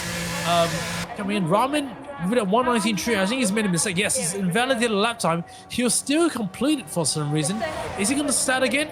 Oh yeah, I think he's going to do it again. So let's go by Ramen and see what can he do with his lap time. Ramen, oh, he's really sliding over here with his lap time. So Ramen, eyes are open on him. I think this will be his first proper lap.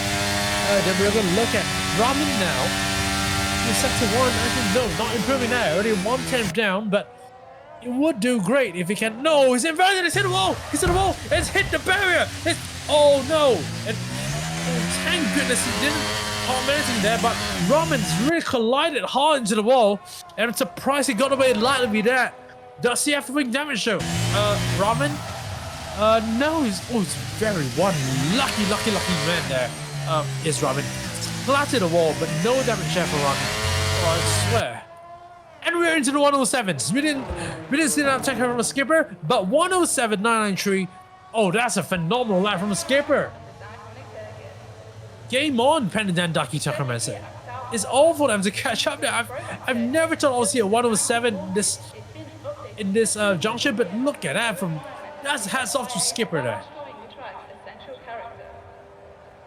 Meanwhile, yes, we have all first runs complete, and now we have run number 2 is coming up, and it's gonna be led by Colorado as well as JW. Both Ferraris will lead the way for the first for the first round of run number 2. So Colorado, the first Ferrari now coming out through the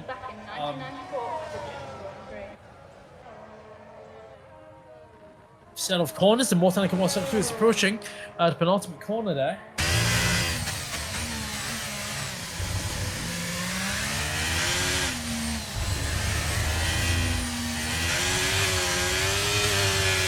Stop. Oh, why did he stop there?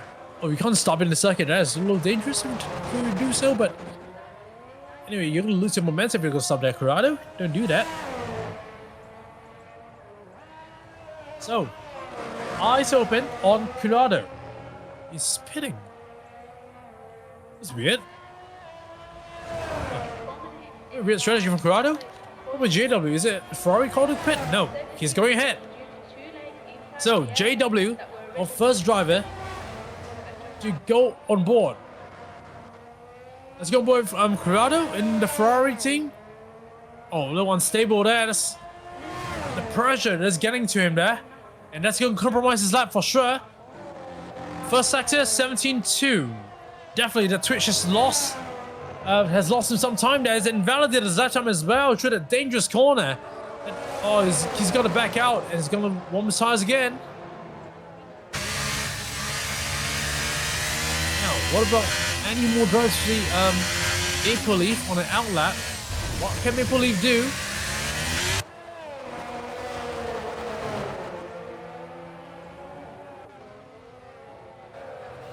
So Maple Leaf now focuses lap time. He's the only driver on a hot lap right now. Maple Leaf through sector 1.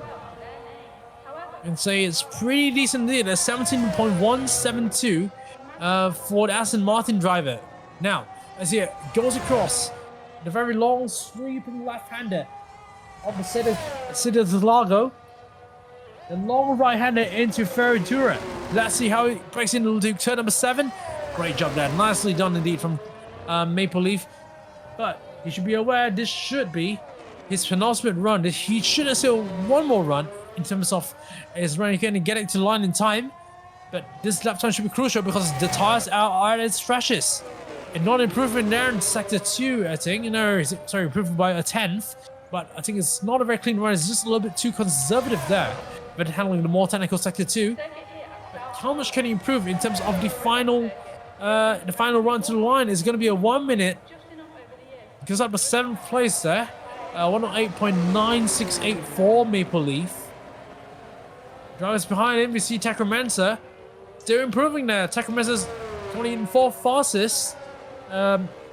Should be a get ahead of Daki. He's currently on outlet behind him. Daki just made a way for him. Takamansa. See how he's working his way through final few corners. There's a great improvement there from Takamansa actually. Not just a great improvement, that's a superb improvement. And I think it's going to put him within the likes of Skipper actually. It's a half a second improvement. Purple sector 2 for Taco, and once it's got well nice on the line, and he matches Skipper's time. An identical lap time for Skipper and Taco Mensa. 107.993, and there's identical lap times for the NQ tree width. I've never seen this before in the history of the JF, but Skipper and Taco Mensa will have identical lap times at the top of the standings so far. And it's Daki who's standing by. Daki's down the purple sector 1, 16.832 on the standings so far. And I think Daki will really want to try to get help of Sacramento. I think this might be the lap off his life there, Daki. Can Daki get his first ever pole in the JF history and disrupt the floor things at the front? Skipper, let's not forget, it's an hour lap so far. Keep an eye out of those lap times. Anything can happen within the next 1 minute and 4 seconds. Ducky now. performance. He's already on the bit of the power. And no, Ducky, he's still improving. He's still improving. 210s up on his previous time. I don't think it's as normal as Takameta, but if that exit out of the final four is good, it is going to be a great one. How is it right now with Jun Sao? How's he going to pair up there? Goes to the fastest. 110 behind. Remaining few. I think that should be it for Ducky. He's going to start third at best. Hendon, however, is also improving. Hendon and Skipper as well. They're all improving here. What can they do? Takameta can still start a lap. Hendon will be the first title protagonist across the line here. Purple, Sector 2, and he's surely this lap is going to get ahead of Ducky here. Hendon hurtling out of Jun Sao. Full power across the line. He's ran out of battery, but can he get it on top? He can't. Behind Ducky still. Ducky's ahead of Panadan. But what about Skipper? Skipper getting a personal best Sector 2. He's still improving.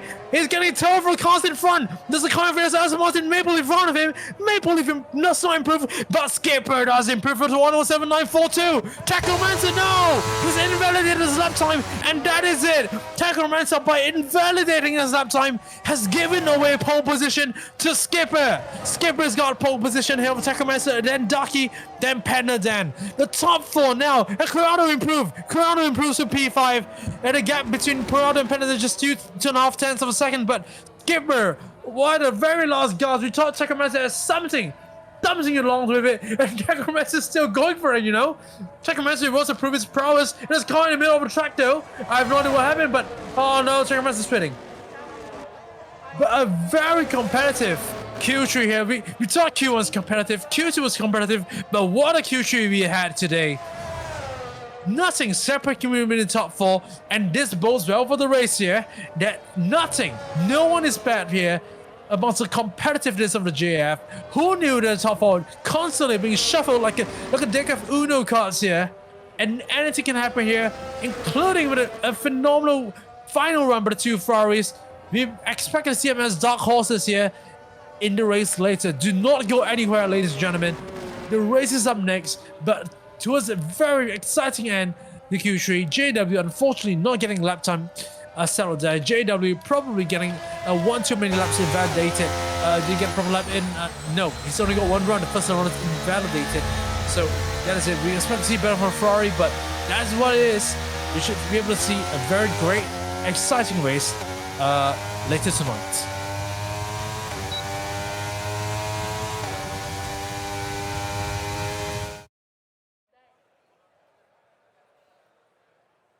So,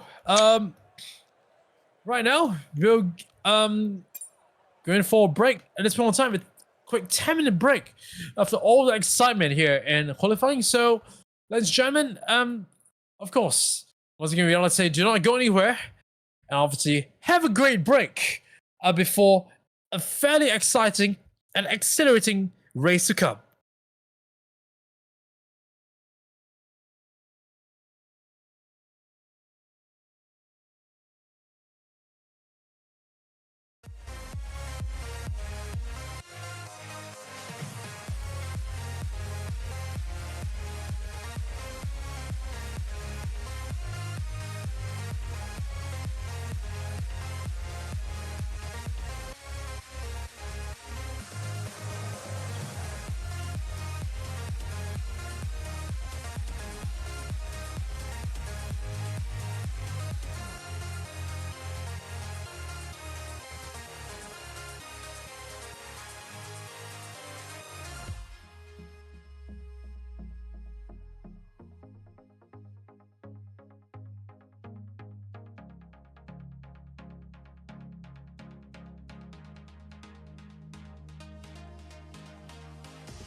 In the sky, gazing far into the night, I raise my hand under the fire, but it's no use, 'cause you can't stop it from shining through. It's true, baby, let the light shine through. If you believe it's true, baby, won't you let the light shine through for you, for you, for you, for you, for you, for you,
So welcome back to the post-qualifying show. I'm pretty sure that's going to be a banger for race series. They're going to be waiting us. But there we have it.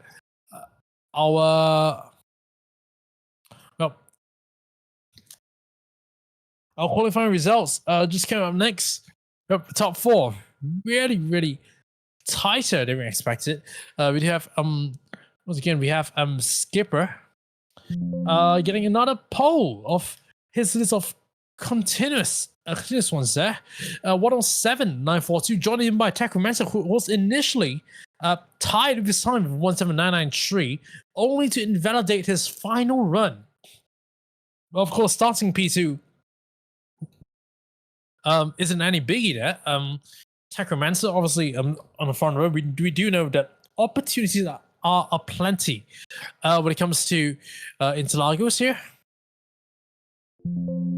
So drivers definitely they'll be looking for to make some very good moves down into the first corner, the first few sets of corner actually. So they will be looking for lots of opportunities right there. So, qualifying results so far, we have Techromancer. As behind the top two, Techromancer Ducky with a great lap there. Low 108s by Ducky and Panadem, 108.104 and 108.159. But what does this spell in terms of the race? Is that Panadem, the first place driver in terms of the drivers' championship, will start from 4th, and Skipper will start on pole in P1. And if the race is going to finish as it is, that's going to mean Skipper will overtake Panadem for the lead of the drivers' championship, and that's going to spell massive. That's going to have massive implications in terms of the overall standing so far. So I'm pretty sure that they will be trying to. Panadem will try to make some amends in the race later in terms of strategy to get ahead of Darky right after that. Now, looking down the order, the best of the rest, Corrado, just less than a quarter of a second behind Panadem instead of Ferrari. Then there's a very great lap from the Ferrari. What can Ferrari do to disrupt the top 4? He'll be alongside Hadris in 6th place, 108.746. And then Maple Leaf, but why though? Only 8 drivers setting proper lap times in the Q3. Ramen and JW, unfortunately, invalidating their best runs and just not getting the best of it. And Ramen actually something alongside JW in 9th and 10, row 5. Now, updates on but why those penalty for the Williams team. Penalty to be removed. That's news from InRace to it. Executive 5.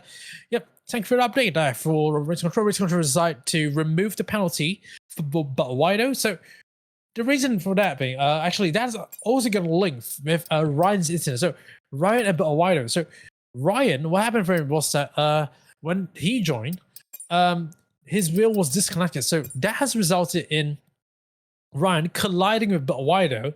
But Wido on a hot lap, Ryan on an out lap. And as a result of Wido's Williams clattering into Ryan's car and putting Ryan out of qualifying in the first part there. So unfortunate there for Ryan. But Wido will have his penalty removed there. But compromises lap, but he has an in-game 5-place grid penalty as a result of it. And thankfully, with some manual steward intervention, his penalty has been removed. Pending that. So he'll start from 8th place for the race later. And remaining there, for the remaining few.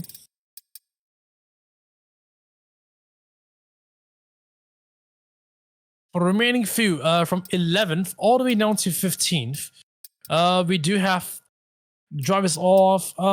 We have X Knights in 11. Just shame they're missing out on the top 10 just by a bit. Shining Storm with a great performance.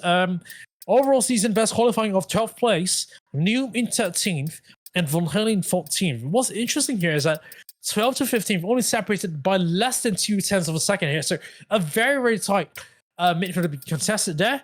Then we have BSIM and Ryan in 16th and 17th. We still haven't got news on the final 18 driver to join us. 17 inside the lobby right now, and I believe all the drivers should be ready to go.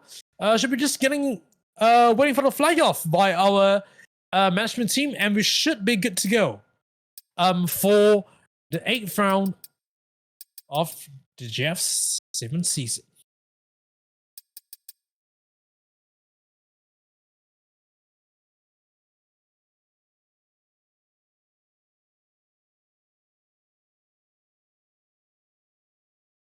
So, I'm waiting for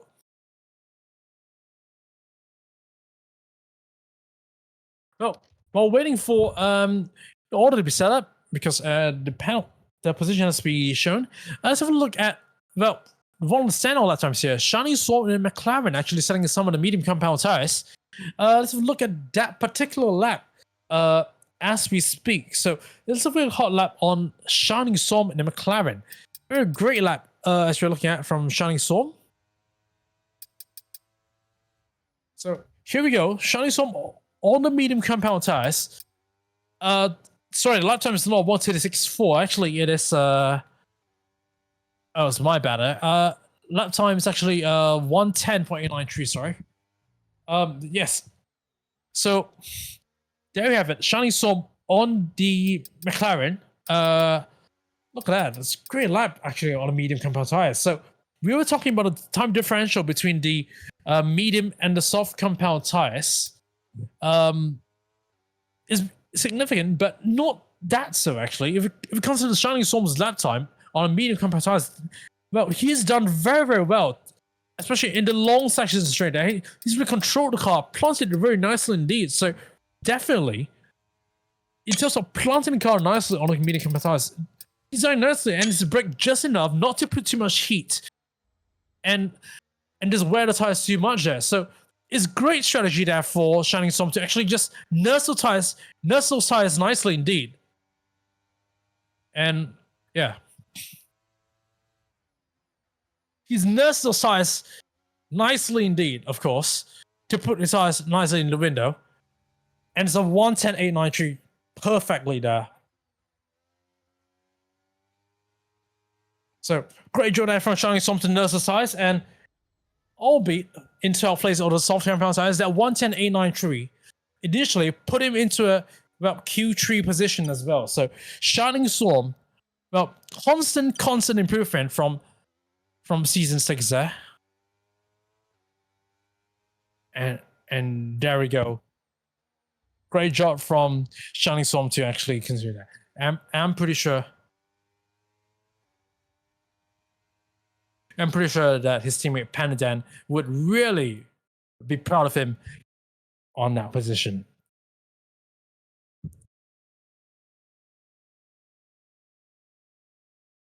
So that's it from Shining Storm's lap time. It's a great lap, honestly. Great lap from Shining Storm. And now we're just rather pending the start of the race. And obviously, what can he do from P12? Now, we know he's not a quick driver, but he has a good strategy behind him.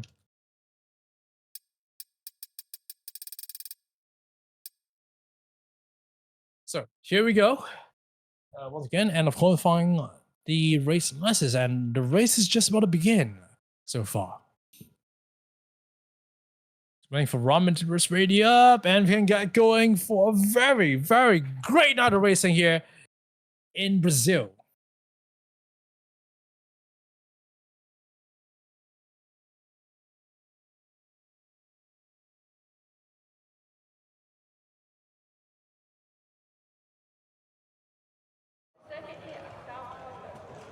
So, if you're looking at the comments, well, let us know your top picks for the standings here. Well, and in terms of top picks, I don't think you can count that out there. It's actually raining. It is getting wet here. Oh my goodness.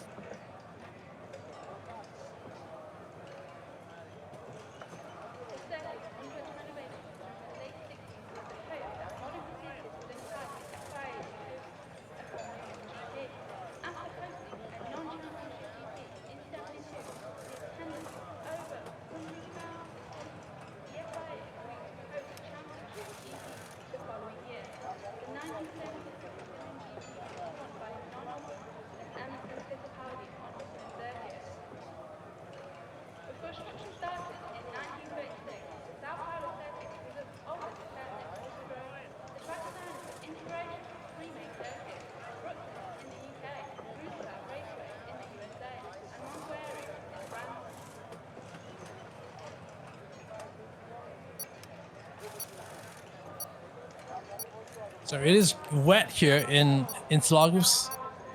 Look how wet the tarmac is. Puddles all over the track at this point of time, man. It's gonna be very, very tough for the drivers to do it, and wow. Formation lap ongoing now. Big question mark. What is the optimal strategy for the drivers here? Spray all over the place, and we see drivers actually all on the intermediate tires. No question about it. It's completely intermediate conditions. No strategy to be played so far. Well, it's spray happening on the windows. I don't know if the rain is actually going to get worse or something. But it is just wet, and it's pure wet race here. I'll be curious what the in-race strategy recommendations will be.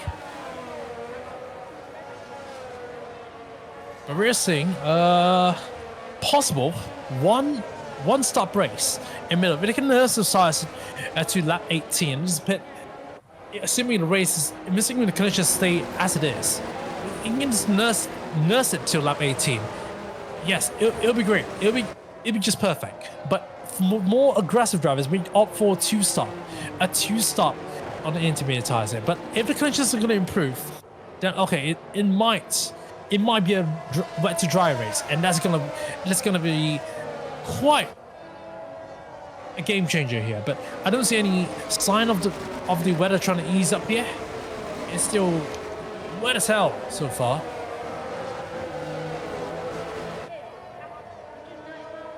And I don't see any tangible explanation. I don't see any tangible explanation on how it's going to happen.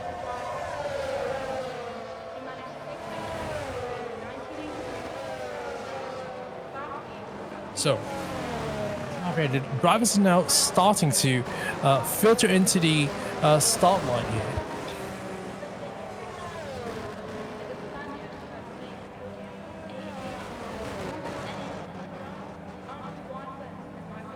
And what's going to be happening here?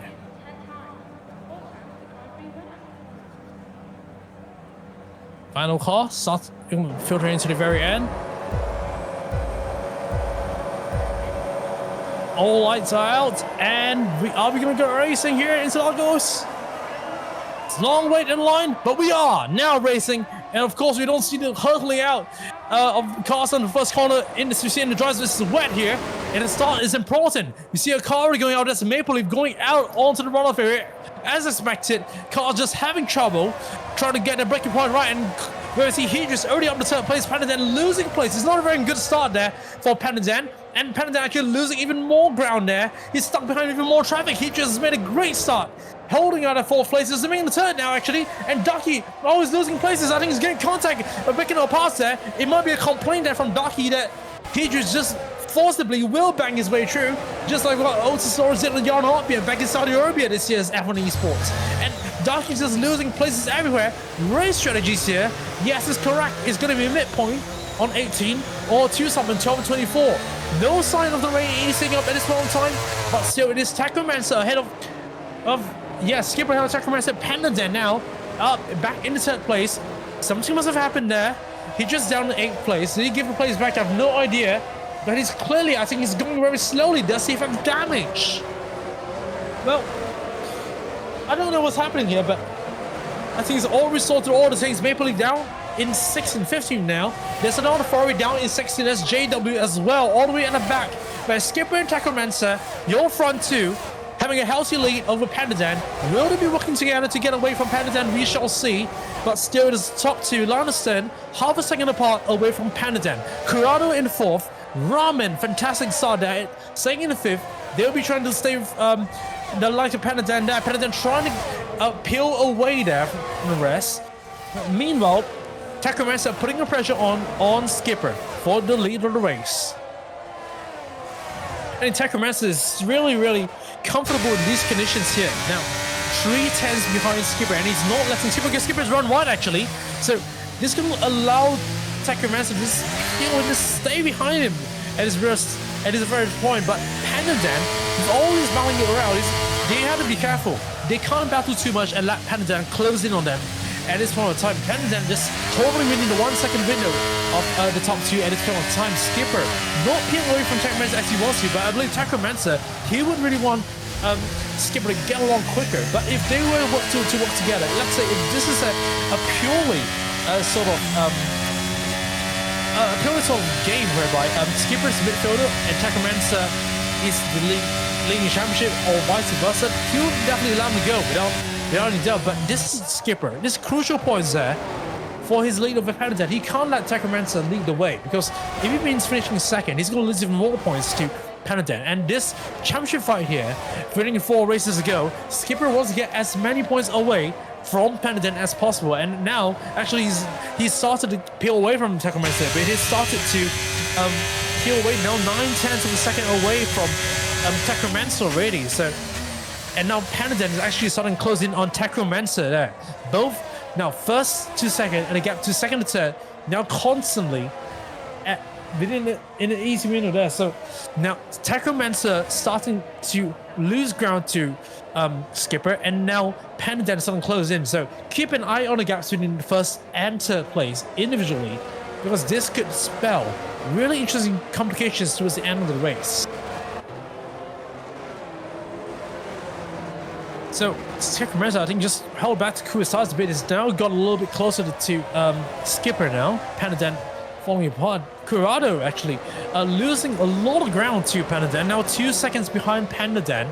And I think it's just going to be a battle between the top tree and itself. But now Techromancer, I think, is starting to close in once again. The front tree is separated by just 1.3 seconds here. It's a three-way fight for the win. There's no question about it. So it's going to be huge implications here. Darky now back up in the 5th place. You're going to see how Darky is trying to fight his way past Curado. I mean, obviously, Noom and Shining Storm just getting a little bit of battles there. Noom getting better with Shining Storm up to 11th place. But still, Skipper, Techromancer, and Panadan, your top 3 as it stands now.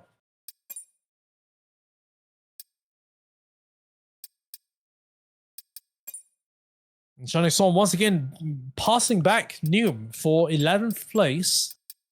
Front few still now 1.2 seconds apart. Skipper, Techromancer, Panadan. And see Techromancer, oh, this is getting also close now. They're even getting closer here at the top 3. Look at this. The top 3 getting extremely close. And Techromancer is trying to shape a move there. Oh, he's almost getting down the inside of. Can he get down the inside of Skipper? Oh, no, not quite. But now this is right here. And now the front 3. 6/10 of a second separated between them, and the spray is getting in the view right now. I wouldn't feel comfortable falling that close right now. The car in these conditions. Caution, sector 3, what's happened there? I think it's an incident, but we have a move here. Down the inside goes Techromancer or Skipper. Down the inside, can it begin move? Side by side in the turn 2. Skipper holds his ground, still side by side, runs wide. Techromancer has to let go, but has to let go too much because Panadan is now alongside him. Panadan has got past that mistake but Techromancer's got Panadan past, and Panadan's on the way on Skipper. This might be a huge opportunity for the Panadan, lurking behind, and now just making use of that pressure. Who knew there was pressure for Techromancer? Ryan has got Ryan. Ryan has got down in turn 2, and Newman's also down. Ryan's last. Ryan's also down in the last place. Roby's on the front field battle. Commotions happening down the order in the midfield, and Newman down to 12. Ryan all the way down to 17. Shining Swarm in the McLaren into the points now in 10th place. So disaster there for us. We go back onto the front field. Round 2 of duels. So once again, top 2 in the championship standings is the top 2 in the race right now. It's Skipper and Panadan. Techromancer with that mistake. Oh, Skipper would really love to have Skipper really loves to have Techromancer in between as a shield between himself and Panadan, but it's now all to play for here. Panadan is now, brought in that battle with Skipper. There's nothing separated between the two now. And you see Panadan starting to move. Look at that. Panadan getting extremely aggressive here and already threatening to shake Techromancer off the bait right there. If all they're battling there, Curado starting to eke out a little bit of it's starting to close in a little bit to Techromancer. The gap between 3rd and 4th place is now just 1.5 seconds. So, actually, Curado, speaking of which, is actually pulling Darky along with him. Darky actually embroiled in a battle with Curado, but they are not as aggressive. So, the RV is starting to close down the top 3 here. This could turn into a 5-way fight for the victory here. As you can see from Panadan, look at that. They're in the mirrors of the top 2. Skipper, Panadan, Techromancer. They're now pulling in Curado and Darky. They're not careful here. So now Skipper trying to up the pace a little bit. He has been leading since lap 1. Well, Techromancer with a lot of unsuccessful moves on Skipper alongside. We see Ryan once again. Is that Ryan? Yeah, I think it's causing another yellow flag across the turn there. Out of the juice, how the top 3 go. As we see now, they're still separated by a bit, just a long straight so far, so you wouldn't see much action. But keep an eye on Darky and how's he going to attack Curado. We should see that pass occur pretty soon or later. Meanwhile, Tacomancer, oh, this move very poor exit there. But now Daki's ready about Corrado. I think he's going to check on a move. He knows that Tacomancer's losing ground, so he's now something close on Corrado here. Look at Daki. Daki, huge power there through the turn. Swerves right, swerves left, but he can't get past Corrado. No answer there. But Daki is really all back on the Corrado now. We see that gap really something come down here. Panda still half a second behind the Skipper, but now Daki is really getting impatient here. He knows the longer he stays behind the Ferrari, the more he's going to lose out to the front few. So time is really running out for Daki to actually get in the mix of the top few. Remember, he is embroiled in a battle with Tacomancer, and Corrado is really helping Tacomancer in that aspect in the hit battle in the Drivers' Championship for Daki not to get ahead of Tacomancer. 97 versus 96 at the end of round 7, and this will put an even larger gap between Tacomancer and Daki. The longer he stays behind him, Daki's cools down for a bit. Now let's have a little bit of focus back in the top few. Skipper and Panadan and Taco, the gap 1.5 seconds still, but Panadan's really something got a little bit close to Skipper once again. Gap now 0.4 of a second. Well, now Panadan's really, I think it's his turn. It's his turn to start attacking here. There's no DRS involved in the rain, so it's going to be pure. It's going to be on pure pace right here. So let's have a look at oh, that's Wido, I think, involved in an incident. He has a spun. He spun out of Jun Cell, so we have a yellow flag and sector 3 as we speak. No damage there for Wido. He is down to 15th place so far. So, meanwhile, back in the front, we have Skipper and Panadan still pretty close at 0.4 of a second. You see Ducky as well, still stuck behind Corrado. It's now a 2-horse battle in front. Tacomancer has not been any sort of threat to the front view. Skipper is still controlling the pace up front. 5 cents ahead of Panadan. Panadan just can be a little handy here for the top 2. We're on lap. We're completing lap 8 out of 36. So pretty a long way to go at the stands.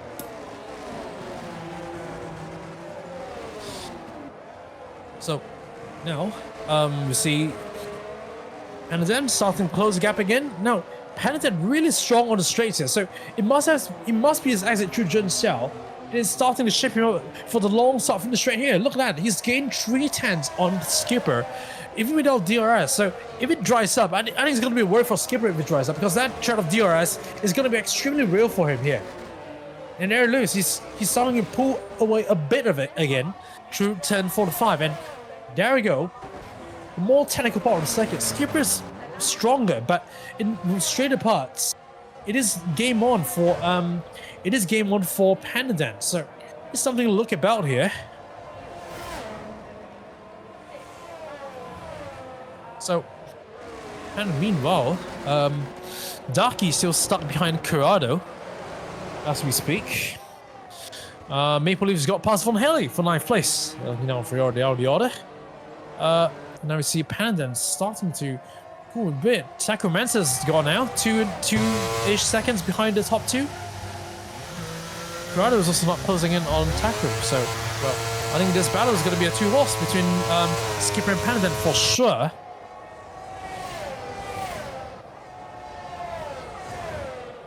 Again, lap 10 out of 36. No retirement so far, and Skipper's really out of the pace now. I guess it goes to show you how much pressure Panadan's really putting in on Skipper, even in these wet conditions. As you see Daki getting a little close to Corrado now. 0.3 of a second. Corrado really under pressure now. I think Daki knows that, and they're really going beyond the road now. Daki now 5 seconds behind Panadan. As you see, more drivers really starting to push. You see Hedges getting a penalty. Maple Leaf has retired from the session. And he's crashed out. He's crashed out in a corner, and that is it. We have our first full safety car of the session. Who has crashed? He's crashed right here. You can see the debris on the wall there. He's lost it on the turn 1, and our first safety car in the West is out, and all the gaps we've discussed all about, they're all gone nothing. They're all gone. Maple Leaf is our first retirement of the session. We thought it was pretty smooth, but nothing so far. JW into the pits. Great opportunity there for the Ryan trying to get a new set of tires. Will Ryan pit? Ryan on 2 laps. Oh, with 2 laps, intermediate tires, but he's on the verge of getting lap. He can't afford a pit so far. He'll carry on his way. It's top 2, Skipper and Panadan. We're controlling the pace right now. I don't know why they're going so slowly. It is. Oh, that's odd. But JW is the big winner. This is pitted. Just as if because of call him, and now the front few, they're all pitting. It's unanimous decision to pit, but Skipper's got a penalty. Speeding in the pit lane, and I think with even all the control there, the strategy for Skipper has been completely ruined, owing to a penalty, and this has race or even championship implications there for Skipper. A 5-second penalty for Skipper. He was careless entering a pit lane. He didn't know where the line was, and that is it for Skipper. A penalty to top it all off. Disaster there for Skipper. There is only one few front runners getting a penalty. X9's not pitting actually. X9's carrying on his way. X9's all the way up to 3rd place. Strategic position for the Haas team, running on the podium place there.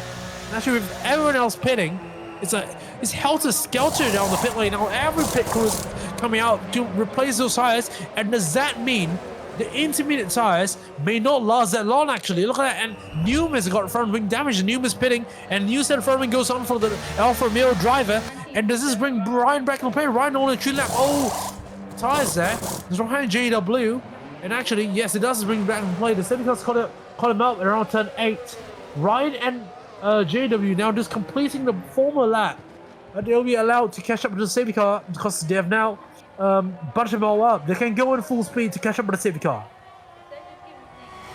So, right now, you have all drivers except X-Knights, Shining Storm, and Kurozuha, who have already pitted from made a first pit stop to bottom news fresh out of Intis. The weather is still staying as it is. We're on lap 11 out of 36. First safety car of the session right now.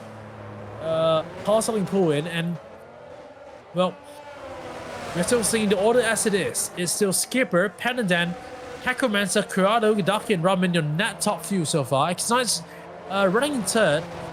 He may disrupt the pace by blocking Hakomancer and Kurado there. It might be a 2-horse race again. X9's now pits. And now that brings Hakomancer, Kurado, and Daki back in the equation.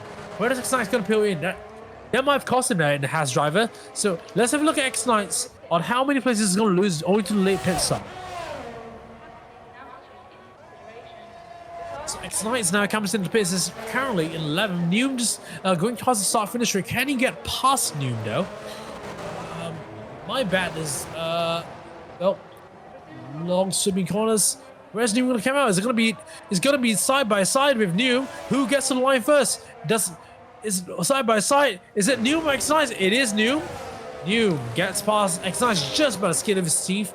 It's X9 just losing one position, but with one lap fresher tires. So, 2 penalties so far. Dish on the race. If you want to keep yourself updated, it's Skipper. 5-second time penalty due to speeding in the pit lane, and Hidris 3-second penalty for multiple warnings of track limits.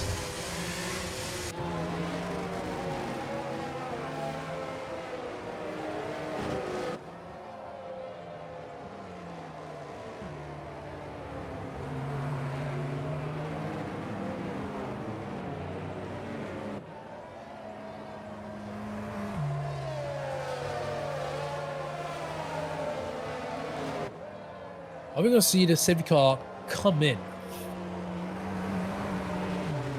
And Aaron is slapping. Aaron says no. Pack is not caught up, and the safety car will continue rounding once again. And yeah, it's Ryan. Ryan who has not caught up with the safety car yet. GW's rather peel a pack already.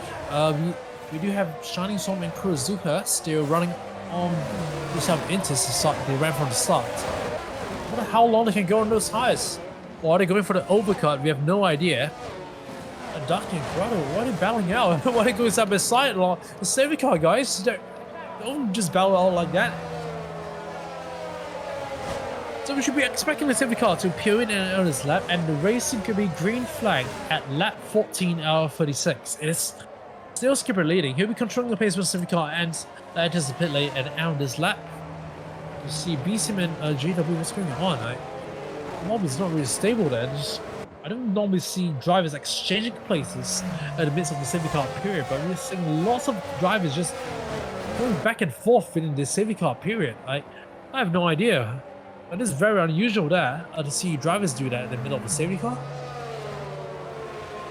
Now,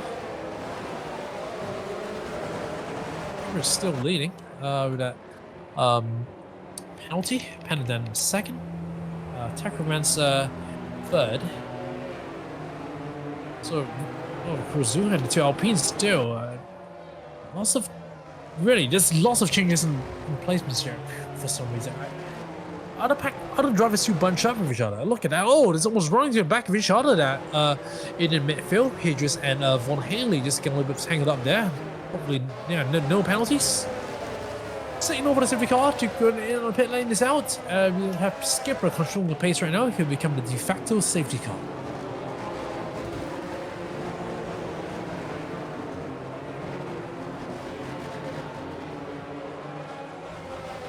So, sorry for the late Infinite A, and there's Wong the Conqueror looking at all stream now. My name is Jeff. Jeff Wong, if you want to put it that way.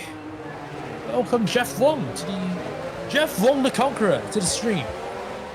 And if there's anything for any driver to conquer here, it is going to be Panadon and Takomansa chasing down Skipper for this race lead. And now we have Corrado actually conquering there. Not managing to conquer it else, but Wido trying to pit, but he's gonna, well, he's spinning a pit lane. Why is he pitting now? Does he have damage there? But Wido, the Williams driver now actually peeling in the pit lane due to, yes, Williams just lost it. He's lost his front end plate and a complete wing change. You don't get a benefit of the safety car once again by doing this. So a big loser out of the whole thing here for the Williams team. Skipper will know this is happening there through the team radio, and he'll be duly more motivated to try to pull away the gap because they know his teammate is now compromised. Shining Storm, you know, has been a great restart up to the 8th place already. How do you gain that many places? I have no idea. With those worn tires, Kuruzu is down to 12. Shining Storm, maybe less, but still holding a very good performance there in 9th place for Shining Storm. Meanwhile, the top few still Linus Stern there, Skipper, Panadon, and Takomansa. Great job for the top three. So holding station there. As Kuruzuka just, you know that's not sustainable there. Very time before Shining Storm needs to go in the pace anyway. He has very worn tires there, and I'm pretty sure the teams will be looking at a potential two-stop strategy here. There we go, new Shining Storm. Yeah, two-stop strategy is really on the cards here. If you really want to try to carry on this. Meanwhile, look at that. It's still Skipper, Panadon, and Takomansa continuing their way here. It's still sort of a three-way battle for the lead of the race. Takomansa once again somehow catching the Panadon here. As those on fresher, intermediate tires start to slow up Shining Storm, who's really down to 12th place. It'll be a matter of time for them to go in the pit lane unless they're really intending to continue and try to think of a one-stop strategy here to try to get a race. But now look at the gap there. But why do Kuruzuha? The gap is now down to 19.5 seconds right now. 19 seconds here. And with that 13-lap old tire differential here, and a very technical sector too, Kuruzuha and Shining Storm are really suffering from that tire deck here. Now a matter of time for Ryan starts to catch up with Shining Storm, and I'm pretty sure, yes, he's already got it. Shining Storm struggling huge big time on his tires, but Wido already 18 seconds down to Kuruzuha. They're losing 5 seconds the rest of the pack there. Those intermediate tires are worn. 14 of old tires, they can't last. It's definitely a two-stop. It's definitely a two-stop here. No question about it. So big signals here sent to the drivers here, based on the two overcarders performance here, but now it's still race up front. It's still head-to-head for the race up front there. Look at that. Shining Storm, they can't take it anymore. Goes in the pit lane. He gets a penalty for speeding the pit lane. Same as Skipper. Same as Wido. And I think the overcut strategy has gone back from the worst for them. Kuruzuka still stays out. We shall see how his strategy works out. He's the only one still overcutting the rest. The top three still as it is. Well, 8-10 separate the top three. So it's still a great battle to be tuning in at. The top three, and now Darky's got past Corrado. We're not looking at it. I think Corrado's made a mistake, but no. Oh, Corrado actually just gone a long way around, becomes the inside line for that long corner, and Darky stays ahead of and Ryan's got a penalty as well as we speak. Top three still separated by less than a second. The top three, led by Skipper, Penadin, Dan, Takumansa once again. And Darky's still, look at it, Darky's still over the back of that Ferrari there, 2 hands behind. The top three is still line the stern. Man of time, we can't see any moves made up. Already 2 seconds between Corrado and Takumansa. And look at that, shipping on move is Penadin, and it's really very tightly packed there. And Takumansa almost running to the back of Penadin.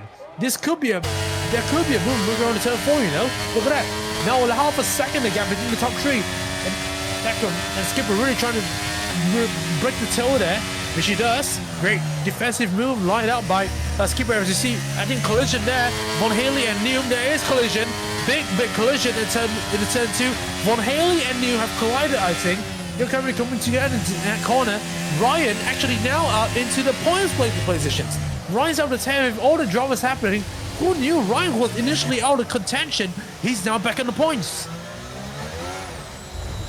Shining Summit, yeah, he's got a pit again, and actually, where is the other overcutter? I think, yes, Kurozuha is back down in last place, but you have 6 lap flashes highest compared to the rest.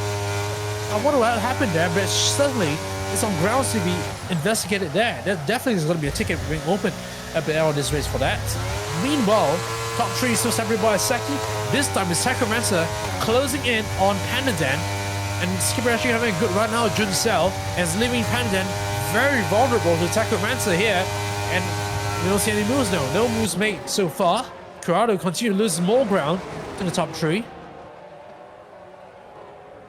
And we have a very good run. Takumansa very great at axes, and that explains his fantastic qualifying performance earlier. Just a shame he couldn't convert it in the final qualifying lap.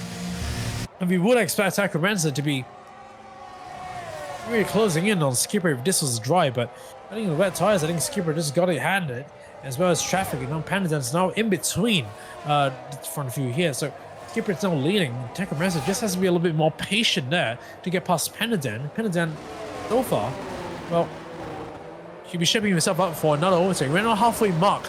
We're at a halfway mark of the race right now. Lap 18 now of 36. This time Takumansa on the second stint is showing a bit more competitiveness compared to his first run. Now starting to close in on Penadin and Kurozuha. Not that it matters, enemies back at the bottom of the field. He's got a 3-second time penalty due to multiple warnings. And now Penadin's got a poor exit once again out of Junsel. We have Penadin vulnerable, and now we see Skipper actually letting go of Penadin now and leaving him for the attack from Takumansa. Are we going to see any moves by Takumansa here? They're getting really close. Any moves? Still. No, not quite. Takumansa still stays behind him, but it's still Skipper, then Penadin from Takumansa as we enter the second half of the race. Takumansa once again, he looks at the inside again. Penadin blocks the move, and he blocks the move once again out into turn 4. Great defensive move from Penadin.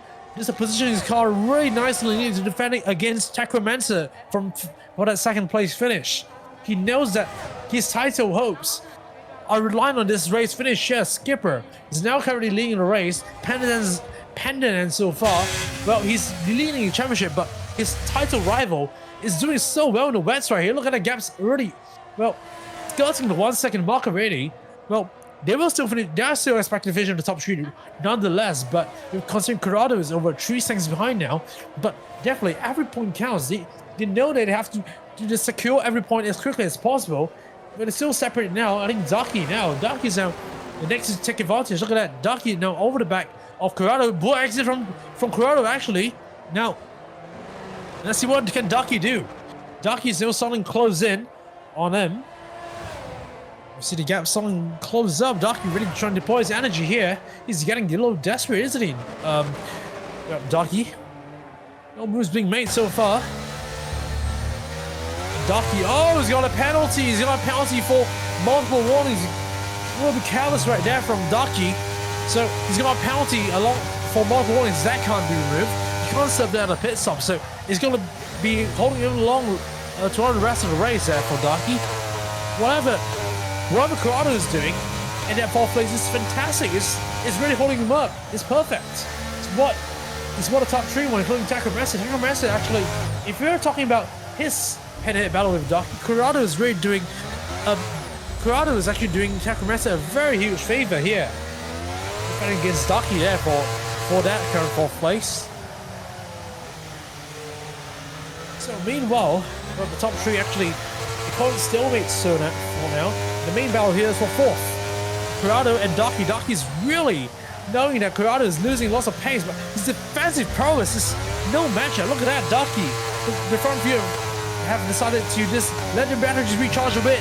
They know that Daki's the main opponent here. Daki's really trying to catch up, but he's running out of time now. 4.5 seconds already the gap. He's running out of time, and he knows out of time. Makes a dive into turn 1, and will it stick? There's a question. Corrado is really holding him up nicely. Can he clear? Oh, there's a bit of real contact there. Daki knows he has to shut the door there. You're a little bit late shutting the door on Corrado, but he finally makes a move. And that's one is a long time coming from Daki. He finally makes his way up in the 4th place. And that move is one that has to be done. The question now is, how far back now? It's 4.6 seconds here, ending really quickly. He's dropped Corrado already. The gap now is up to 1 second across that long right hand of turn 5. That shows you how much time is lose out to Corrado across that. He's being held up so bad there. You can see Corrado actually, well, has been holding him up for a long time across the past few laps there. And now, actually, Panda Dance moving out to the front is 1.5 seconds behind Skipper already. Daki is Daki is still not. Daki is actually not letting loose Corrado a bit. I think Daki's used lots of battery making a move there. So I think he's now letting his batteries recharge before he begins his pursuit over the top 3.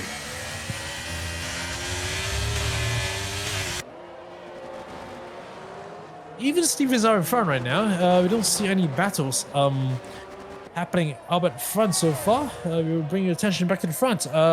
Skipper now with that penalty. Currently sitting in that 3rd place. Panathon will still win the race, assuming there's no safety car and assuming the penalty stays as it is. So far, no penalties for track limits for the top 6 as it stands. So Skipper really want to try to extend the gap to beyond 5 seconds off Takomensa. Ideally, I mean, we know Panadan is expecting to win this one, as he can stay within 5 seconds of Skipper. We know there's a reason why he's champion. He can stay with the leaders really well, but the question now is Takomensa. Takomensa is a little bit of a burden for Skipper here because he knows that he needs to try to shake Takomensa off in order to finish him in the top 2. He wants to finish in 2nd at worst. He can't afford to finish 3rd or worse. And well, any late race safety car will be disastrous for Skipper here, given the penalty. So you really be praying that it will go as smoothly as possible and there'll be no late race safety car here. Look at that, Skipper is really, he's dropped him. He's starting to drop him, and then V-Sim has gone out. V-Sim's he's gone. And V-Sim, I think JW's effect as well. There's lots of disasters here. And we have a safety car. Speaking of safety car, I'm sorry, it's commentator's curse. We have another safety car, 2nd safety car of the race. And instantaneously, we have Hydras and Ramen going into the pit lane. Press everything's going on, strategic there. They know as early as possible, get into the pit lane and get the tires done. Cars after car going to the pit lane. Von Haley's next in line. We're doing 11 lap. Oh, insists they are pitting. And actually, with all the safety cars occurring at very strategic points, remember the first one was on lap 10, this second one on lap 22, it is presenting itself, well, any strategical advantage that a team may have over the other is completely gone. Owing to the safety cars are so strategically placed, it's so well timed that it's just nice as it is a pit window. So drivers are just going in and out of the pit lanes with that particular lap time. When the safety car is called, it is the same call. Drivers are just coming in to get the tires and get out again. Now, look at that. Kurozuha and Shani Som, they are still staying out there. They are running out of sync. Shani Som, no. Shani Som was going back in sync. He's going to pit again. But Kurozuha is still staying out on. He's right out of sync there. Not much gain in terms of positions there. He's still staying out. Skipper, Penadent, and needless to say, all the leaders are now coming in to get their pit lane. Sorry, to get their tire served. Ducky as well, Corrado as well. No surprise of X-Knights and Rami coming as well. Corrado's got kind of speeding the pit lane. Skipper serving his, but Corrado can't. Corrado, remember, the game will not allow you to serve any penalty that you got on your recent pit lane entry. Now Penadent's going to jump Skipper. I believe Techromancer too. Will Techromancer jump him? No, actually not quite though. Actually, Skipper Techromancer just sound loud and stun there. Skipper, oh no he doesn't. Just in time there, Skipper. You come out right in front of Techromancer, and this is huge. This is huge there for Skipper. He knows that was crucial, and actually this safety car has completely rescued Skipper's title hopes there. I mean, who knew? You know, in Chinese they say, well, I don't know, the thorn amongst roses or the rose amongst the thorns. Skipper will find it that this was the fortune amongst the misfortune there. So what I mean, the fortune out of the misfortune. Misfortune is that there is a safety car now, and this lead is completely vanished. Penadent will take a lead. The fortune out of this whole misfortune is that, well, Penadent is first. Skipper only drops one place in second after this round of pit stops. And Techromancer will maintain in his own head-to-head battle with Darky, whereas it is going to be head-to-head battle because Corrado is out of pressuring now. Corrado is down to 5th with a separate 5-second time penalty to boot, so it is going to be the top 2 and 3rd and 4th. Well, in the order that we are seeing, it is currently the top 4, our current championship standings in the drivers there. Penadent from Skipper, from Techromancer and Ducky. What we're seeing now is our current driver championship standings in the chocolate bar right left. The top 4 is completely matching it, and I'm pretty sure that, well, if you're not, actually, all of us are looking at that chocolate bar since, well, race number 6 to 7. It is the same driver standings that we are looking at every pre-qualifying show.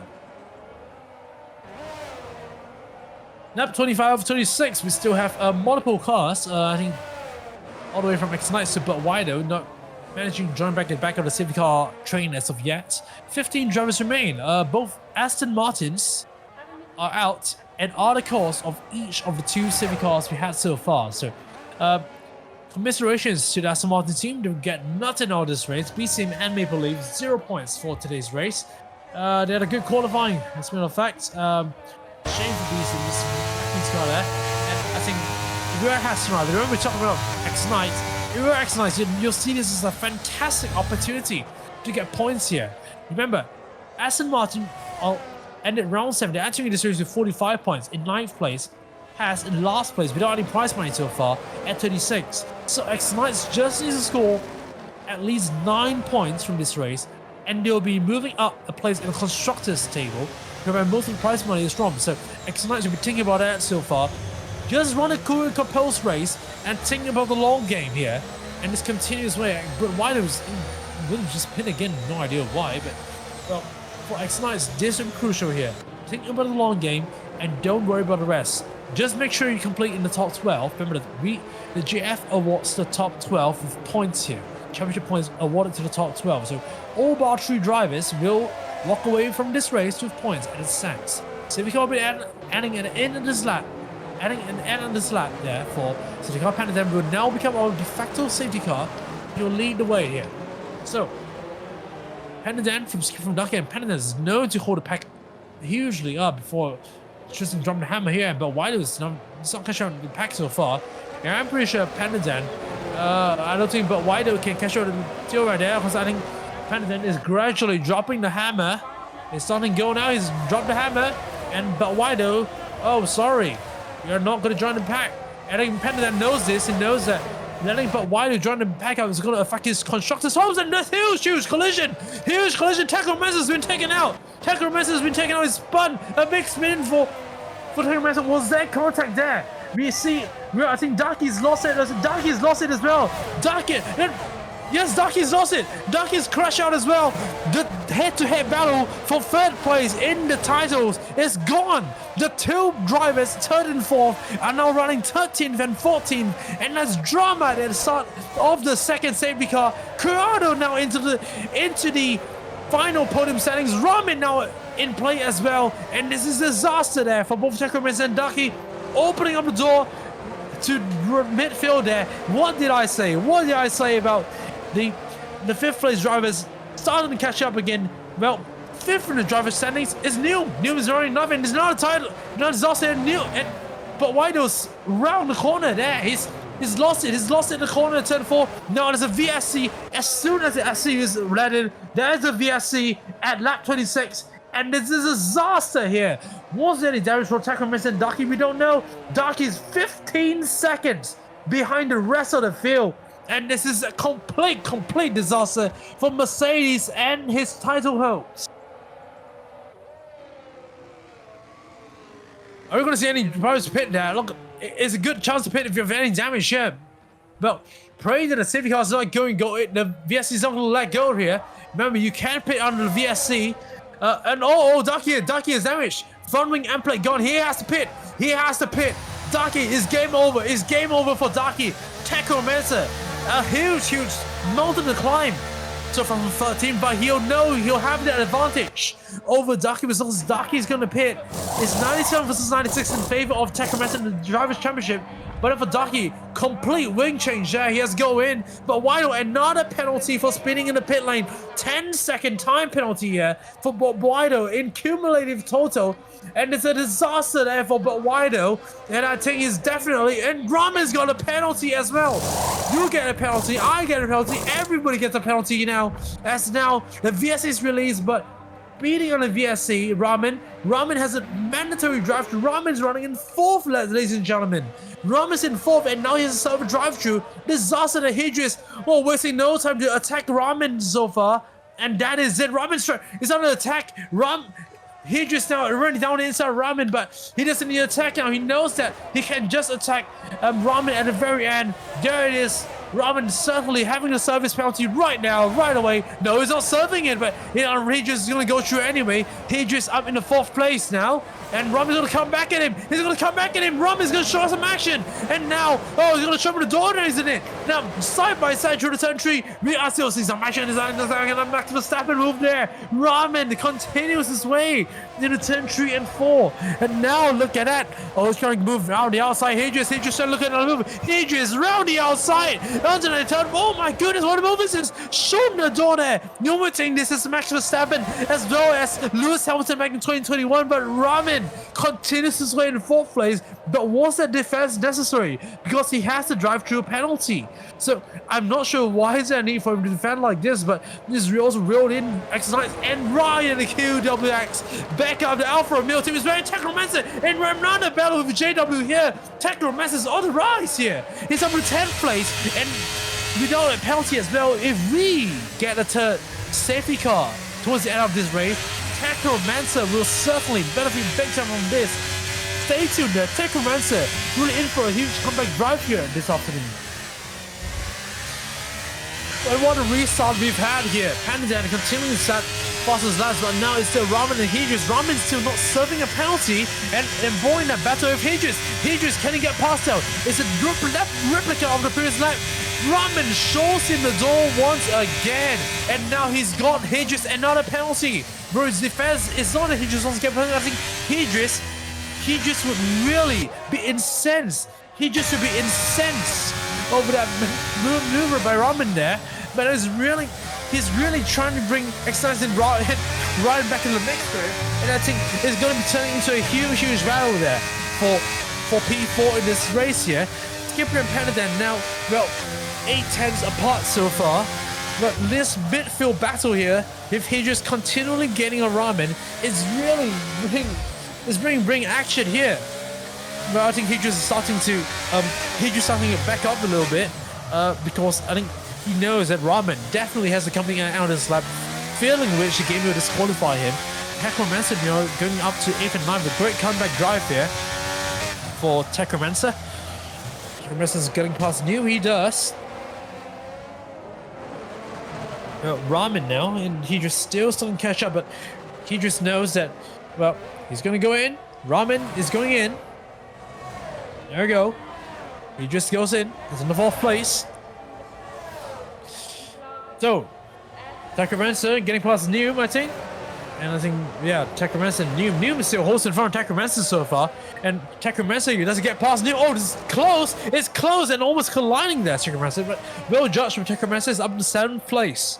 Meanwhile, the top two are getting very close right now. 4/10 of a second now. Separating Pandaden and Skipper. We know how quick Skipper is in the wet conditions here. 5/10 of a second now. It's great. It's a great focus on the midfield battle for what a couple of laps. But now we go back into the top two. Curado's our dark horse today. We know that Darky's got affected by a tangle between Tecromancer and so Tecromancer still more than 10 seconds away from the top 3 positions. 10 seconds, 6 laps. Oh, just a massive amount to make up. Albeit the front few having penalties, but X-Knights is the only one without penalties in front of him. So he'll still have to make up. He still has to get past Ryan there, Tecromancer. But meanwhile, it's still Paladin and Skipper. 6/10 of a second apart. And now we're entering the closing stages of the race. Let's finally see some action between them.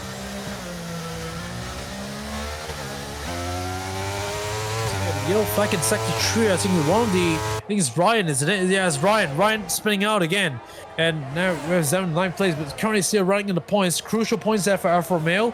It's been covered so far. He's done. Meanwhile, Skipper still closing in. Skipper closing in on Pandaden. Still half a second between them. And 5 seconds away, Curado.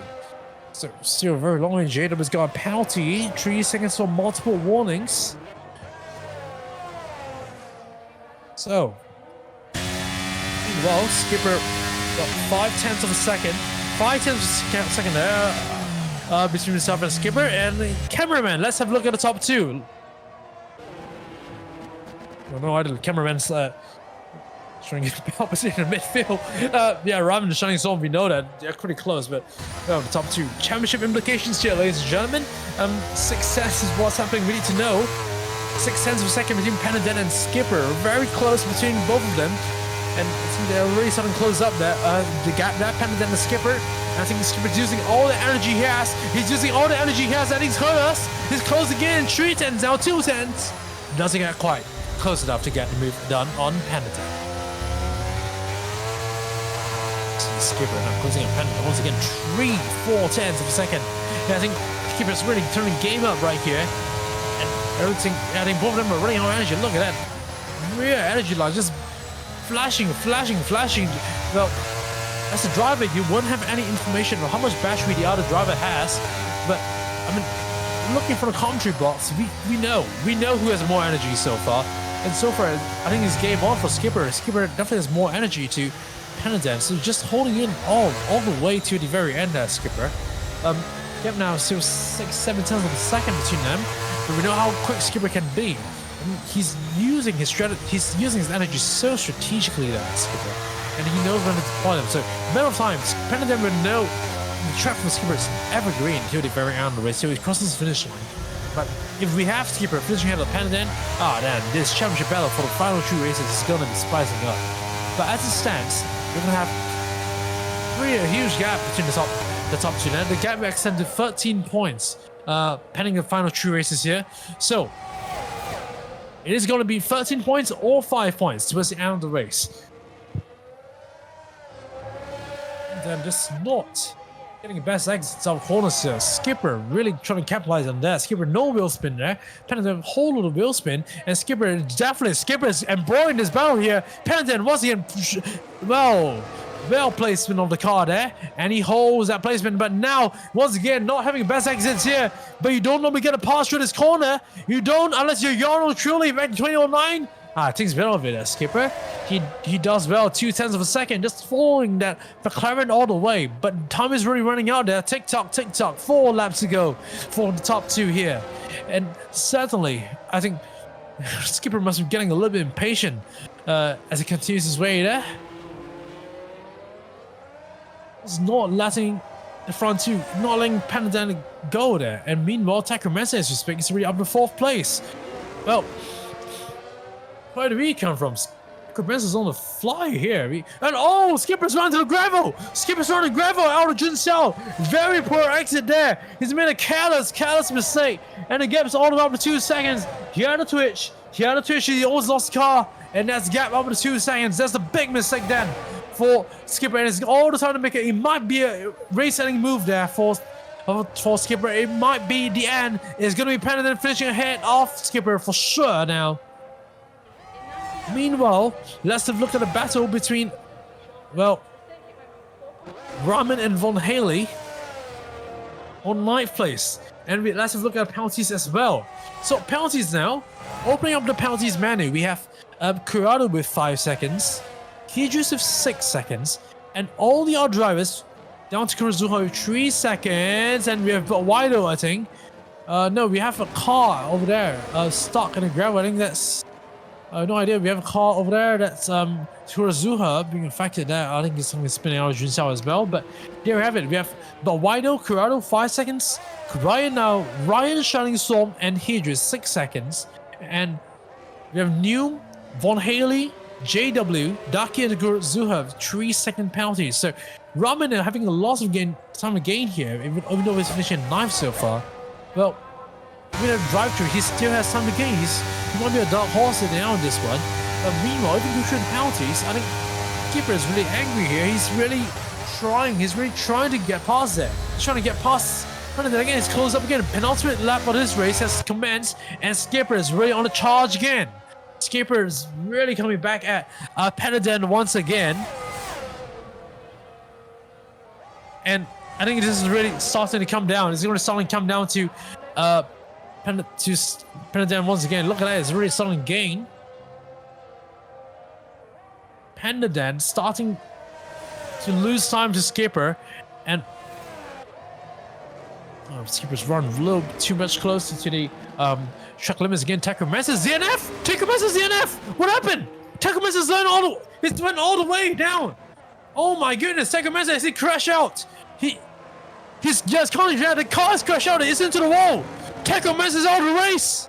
In a dramatic turn of events, we thought the battle between Takumasa and Daki was over. Daki now running in 13th place. He's closing on Shining Storm as well as JW. Daki will now score a point minimally, and Daki will now take over Takumansa for 3rd place in a Drivers' Championship owing to a DNF for Takumansa. We thought Takumansa had this one settled running in 4th place, but game over Takumansa. And we go back to the front field. It's going to be Pendleton and Skipper, and Pendleton's going to do it away. Skipper's done it. Skipper's done it to turn 2. Round the outside. What a fantastic move that Sekra has made to turn 2. The camera's missed it, but I'm sorry for that. That was a fantastic move. Pendleton's trying to move it again. Pendleton starting comeback as Skipper in the final lap showdown, and the bang wheels. The bang wheels just turned 4. I can't believe it. Pendleton's made a move back up again on Skipper, and I can't believe it. Oh, I'm surely, if I'm losing voice, Pendleton, oh my god, Pendleton, oh my goodness, oh my god.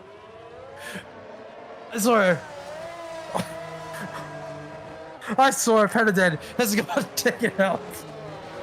Oh my god, oh my gosh. Pendleton's got taken out by Skipper there at turn 4. It's in the wing there. The front wing is gone. Oh my goodness.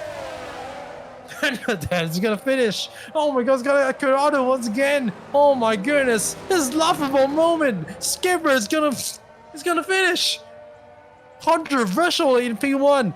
And Pendleton, minus the front wing, it's gonna finish in 2nd, isn't he? Yes, there's no competition. The competition is zero competition. It's finished in 2nd, minus the front wing. Corrado's tried to get a better Pendleton through the soft finish straight, but no way. Pendleton, and that final lap showdown, it all ends with a bang, they say, and Skipper takes it, but with the heavy questions in the stewards room because of that. Oh, the podium interview is gonna be interesting. Corrado in 3rd, X-Nice with a great finish in 4th, Hedges in 5th, Ramen in 6th. The 2 Alfa Romeo is getting 7th and 8th with double points for the Alfa Romeo team, double points as well for Von Haley and Duckett and Mercedes in 9th and 10th, and I can't believe it. This could be, well, the greatest races you ever see in JAF history. What a showdown there. The top 2 just keeping patient to the final lap until that corner in turn 6. Oh, Skipper and Pendleton, it just all embroidered that moment. It's really a Lewis Hamilton and Max Verstappen 2021 moment, and we'll never forget there. Well, do you remember the Brazil moment in 2021 between both of them? Yes, it also happened in this circuit. Well, it wasn't raining back then, but wet races, Interlagos, and this is what you get. Great races like this, but certainly also controversial ones. And you get a driver of the day. Oh, I'm certainly sure that you have multiple driver of the day there. I have no particular driver of the day here. Really, if any driver finishes a race today and get some good points out of it, here's my driver of the day. There's no question about it. It has been a difficult race. And Corrado, for once, on the podium here. First podium of the season, and first one he should be proud of here. Oh, I can't believe it. He has to be proud of it. Silly. It's a moment to be proud of.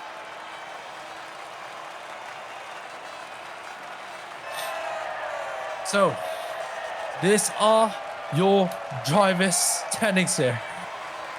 Skipper, fastest lap, Son on pole. Well, do you lead every lap? I believe so. Yep.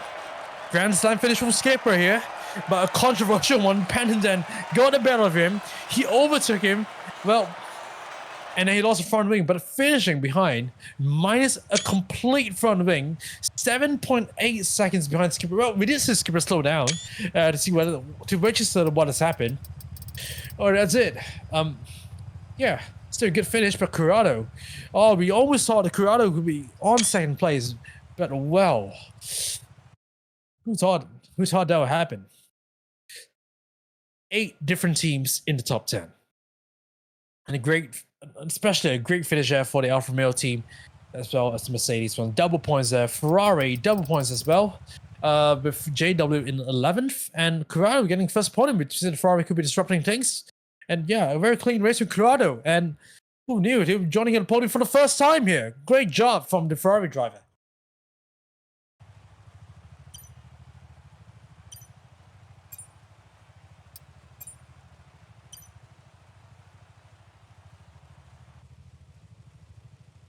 So, bring you back to the race analysis of this race. Here it is.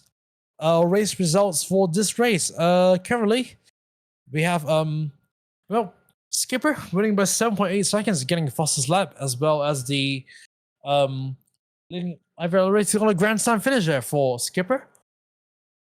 Pendleton once again finishing runner-up. Skipper is always the top 2. If you have a dual focus betting for these two, definitely this you can put your money on Skipper and Pendleton all the way. Well, I don't think you'll see any battles between Skipper and Pendleton finishing more than 5 seconds of each other, but that final lap incident between the two of them, well, for once it's finishing more than quite a distance apart from each other, considering that they have been line of stern short of previous 35 laps. In third place, we have a Corrado getting his first podium for Ferrari. Ferrari's first podium of the season, if you don't count Wayne, our reserve driver as well. Running in 4th place, completing the top 4 will be we're in our top 4. It will be X Nice, and it has great stuff from the Haas driver, and of course Haas is now, as it stands, no longer the last place team on the standings. And we have Hydris and Alpine, Raman, Red Bull, the 2 Alfa Romeos, and the 2 Mercedes, 7th, 8th, 9th, and 10th. JW and Ferrari shining solo in McLaren, 11th to 12th. Presumably and the 3rd team from Alpine, but the Wido and Williams Racing Team, 14th. And then 15, 16, 17 with 2 retirements of the race. Maple Leaf, both Aston Martin's retirement for the race. And that concludes our 8th round of the JAF season. So, meanwhile, we're now waiting for our podium finishes to cool down, and already we have complaints coming out in the boards ready. First complaint coming out to the sewers room is Technomancer going out to the sewers room to complain about getting hit in turn 1. Clearly, the incident between Darky and Technomancer I knew was going to be investigated. Technomancer really raising up to the stewards, and well, got hit in the turn 1, race ruin, and what has happened there for Technomancer? No idea, but hopefully you come back stronger in the next race. But well, losing in the 3rd place, losing in the 2nd position inside the Drivers' Championship is never a good thing. Technomancer just so unfortunate there for the AlphaTauri team. Well, previous season 5 champion as well. AlphaTauri currently running in 4th place and losing with more ground to AlphaTauri and Ferrari. Now, AlphaTauri, we thought they're going to get Mercedes in and out of this race, but given AlphaTauri's, aka and Takamatsu's retirement from the race, AlphaTauri are not going to walk away with any points from this race. Ferrari, with that podium for Corrado, will put Ferrari up into the top 4 of the standings. And if you don't worry, they are now neck and neck with Mercedes for 3rd place as well, who thought Ferrari would come up this far. There's certainly one aspect we talk about in the podium interviews with Corrado later. And now the drivers just trying to get themselves firm up for the interview.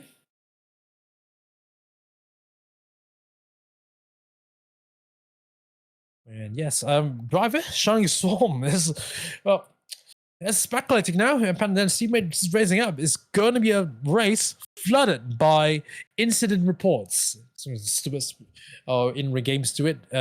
Executed 5 is going to be extremely bogged down by this complaints to be settled. Well, we know how experienced he is when it comes to these issues, so hopefully he can get his out sold out quickly as possible.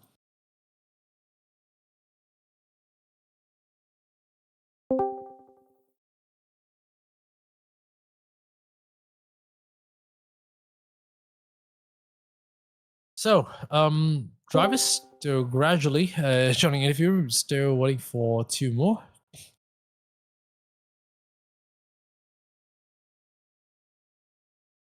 Yes, a very great race that we got a race right here. Probably one of the better ones in the season. 8 races so far.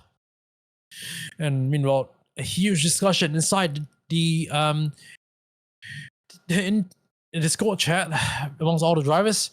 We know many stories between each driver, how each of the races unfolded, and I'm pretty sure that we're gonna hear from the top 3 as quickly as possible now. The stories from the top 3 right now, right here. It's time for the podium interview, and first up, we have Skipper, Panadent, and Corrado, and of course, as of all, new boy introduced himself to the rest of the podium interview. It's gonna be, we thought it's gonna be the Skipper Panadent show, and yes, welcome Corrado to the Skipper Panadent show. How are you doing, Corrado? Welcome to the podium.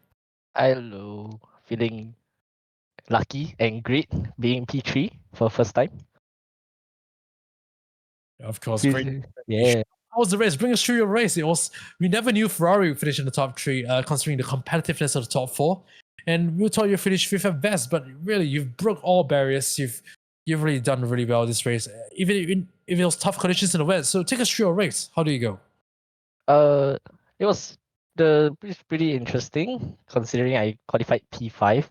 Brazil is one of my stronger tracks, so it was quite. I thought I was just gonna finish at P5 considering the competition at the front, but after the safety car restart with Tekro and Daki, if I'm not wrong, I think they had a little incident, and then I was able to capitalize on it. And then when I saw Tekro coming from the back, I was looking at the time just coming down because I had a 5-second time penalty by accident by speeding the pit lane. So lucky for me, unlucky for Tekro and Daki. Of course, it was really tight in terms of the pit lane. Of course, getting a 5-second penalty, and of course, when I saw the incident, the final lap incident with Panadent losing his front wing, I mean, I believe you have got him without the front wing. But of course, meanwhile, I think your qualifying was quite good as well, starting P5 on a grid as well. Take us through your qualifying. Well, it was a very strong qualifying, just finishing less than half a second behind pole position. So must be really great for you as well in the dry qualifying session, despite it being completely different conditions. Yeah, I actually took advice from Skipper, because Skipper was stating in the chat that he was running low setups in Baku. So I decided to take the advice from Brazil, and I tried to run lower wings, and looks like it turned out pretty good to qualify at that position as well. And I think, well, senpai Skipper as well. So great job. I mean, it's great to see drivers offering their fellow competitors advice. Moving on to the remaining few races of the season, and I think that's what's the purpose of this sort of championships. We really only get fellow Formula One fans to know each other and try to break the ice between each other as well. So moving on. Moving forward for our first podium of the season. What's your mentality like for the remaining three races? Are you feeling more optimistic towards the final three races? Are you still more realistic? Maybe finishing P5 at best for the remaining three races. To be honest, probably I might be able to compete within the top 5, the top 6.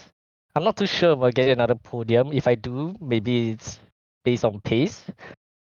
And I'm just hoping to secure P3 in the constructors with my teammate. We have discussed this and we have set our goal straight. Great. Well, hopefully you can see your teammate on the podium in the final three races. JW, we know he's competitive, he's quick as well. So hopefully we can see a Ferrari double podium someday in the final few races, maybe as a grand finale for the Ferrari, right? I mean, yeah. So good job, Corrado. Hope to see you again in 2 weeks' time. Great job on the podium once again. Thank you. All right, next driver, Pandadan. Once again, welcome to the podium. In second place, run up to Skipper. Great job. Once again, another podium finish. Hello. Oh, so once again, Pandadan, very intense racing there, pursuing Skipper most of the time.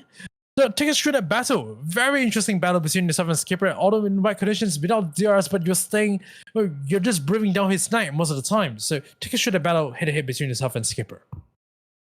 Honestly, I was quite fortunate that it was raining today because I felt like I had no pace, especially in qualifying today, and I have not been practicing recently because of things in my life, so I didn't have much time. So honestly, I was quite surprised that I could keep up with Skipper throughout the entire race. And overall, our battle was very close and hard, but unfortunately, towards the last lap, unfortunately, that incident happened, which was a shame, honestly, because I would have liked to have a clean battle with him all the way to the end. Well, of course. I mean, it was very unfortunate towards the very end, but well, do you think you actually finish behind the Ferrari Corrado, considering that you lost the front wing shirt off completely, but do you actually fear that you may lose out to Corrado and be down to third or even fourth after that incident? Yeah, definitely. Corrado was definitely a threat to me behind, and also a big congrats to him for his first podium. I think he should be very happy.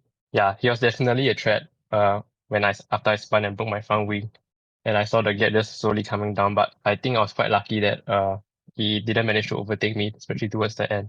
So I'm quite grateful for that. And of course, it was pretty close as well. Not only, well, let's not even discuss about the incident. Even during qualifying, we noticed that it was pretty close between yourself, Daki, Takamatsu, Skipper, and himself, and as well as the rest of the field. Even in qualifying, does it show that the gap between the top few, yourself and the top 4, as well as the midfield, has really come really competitively over the past few races, especially considering the lead that you had over the past few, the first few races, and it's now come down to really marginal at the start of this race. So, do you feel that there's increased competition now? Yeah, for sure. Especially compared to the first race or like the first half of the season where I just felt like it's mostly just me and Skipper at the front. Where now there's like at least like 4 to 5 people that maybe can compete for pole, or at least within like half a second from each other. So honestly, this is quite good for the entire championship, and I think it'll be much more exciting for the viewers. Yeah, so definitely I will have to put in more practice to improve my pace so that I can compete at the front. Of course. I'm pretty sure every viewer and every driver out there will be really appreciating the increased competition out there. And of course, I mean, new faces on the podium. I think everyone loves it. It's fresh faces. It's great to see new faces to the podium. It goes to show that the JF Championship is getting even more competitive, and it's a great way to attract new viewers, and as well as keeping the competition up, and obviously spurring drivers, whether experienced or not, or just new to the game, to do even better. So great job, Penitent. And once again, another podium for you. And once again, hope you keep your titles hopes up, and see you again in 2 weeks' time. Thank you. So next up, once again, winning a race with a Grand Slam. Skipper, congratulations on Grand Slam once again, winning a race and in dominant fashion, of course. Thank you. So yeah, Skipper, take us through a race. It was pretty, you had a Grand Slam, but I believe it was a very tough 36 laps with not only just Pandem, but even Tacromancer breathing down a neck throughout the past 36 laps. Yeah, I think first of all, my apologies to Panda. I agree it's a shame that incident at the end. Um, However, I think that incident, I think it was a bit of me not expecting him to break where he did. Because I thought I had maybe another 1-2 meters to peel off to the right and try something down the corner. But yeah, it's a shame that happened. I think other than that, I was quite surprised my pace. I got more confident towards the end of the stint. Usually, I think that's my driving style during the inters. The first few laps is kind of iffy, and then you really get into the groove afterwards. So I think that's where my pace and that dive bomb came from for turn one. I think that was a wonderful move. So yeah, it's just a shame that yeah, we couldn't keep it incident free. Of course, I mean, well, it has been really clean between yourself and Panadan all the way until that very moment. But of course, very friendly conversation between both of you. But I did notice something after the incident. You did slow down after the corner. Instead of that, you almost crawled to a complete stop. Do you feel that? Oh, was it like? Do you feel like in a way that you're blaming yourself for the incident, or do you feel that? Oh, maybe like I just want him to catch up again, so we have a fair and friendly fight towards the very end of the race after that incident. So take us through what happened after that. Yeah, mainly the latter. I was hoping that he could come back. I wanted to give him a chance to fight me. But I think a bit of it was also me just being shocked and not sure what to do. But I think after a few seconds, I was like, okay, this is not really going to happen. I should just finish it. Well, moving forward, I really hope that this is really doesn't affect your like your friendly rivalry between yourself and Penitent. And well, will you be changing anything like a racing style against Penitent moving from forward, or will you be just dismissing it as just a very unfortunate and lucky incident for that? Yeah, I think it's just a very unfortunate racing incident in there. I I think it's necessary to be a little aggressive sometimes, but obviously to keep it clean. So something like what I did at turn one would be what I would try to keep doing, but yeah, try to be a bit more cautious. I mean, after all, it was the last lap, so I just tried whatever I could. Well, so well, of course, nobody wants that to happen. So, of course, technically, I guess your friendly rivalry between Penitent remains undamaged. I think that's most important.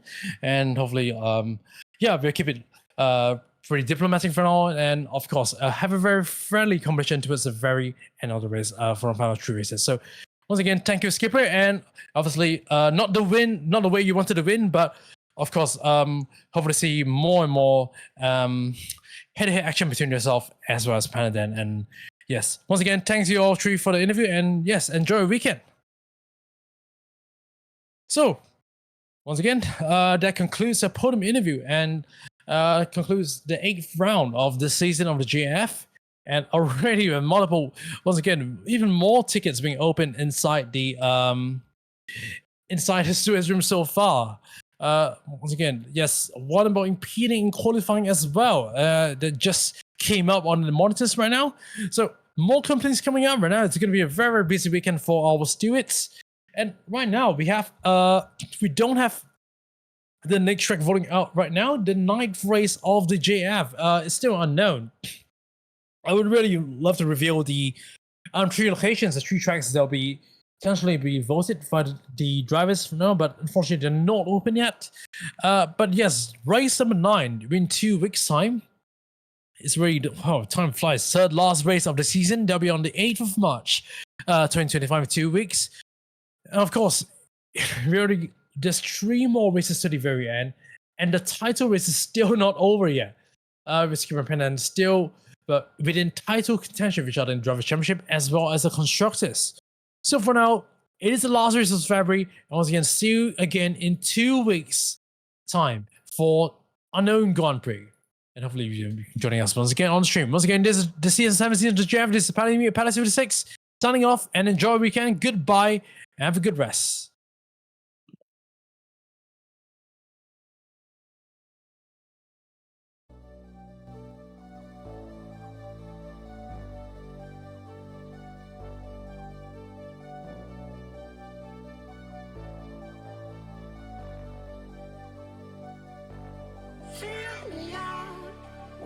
your smile. Now the sunshine brings the light. Fill me out with a flame. I will let you in this game.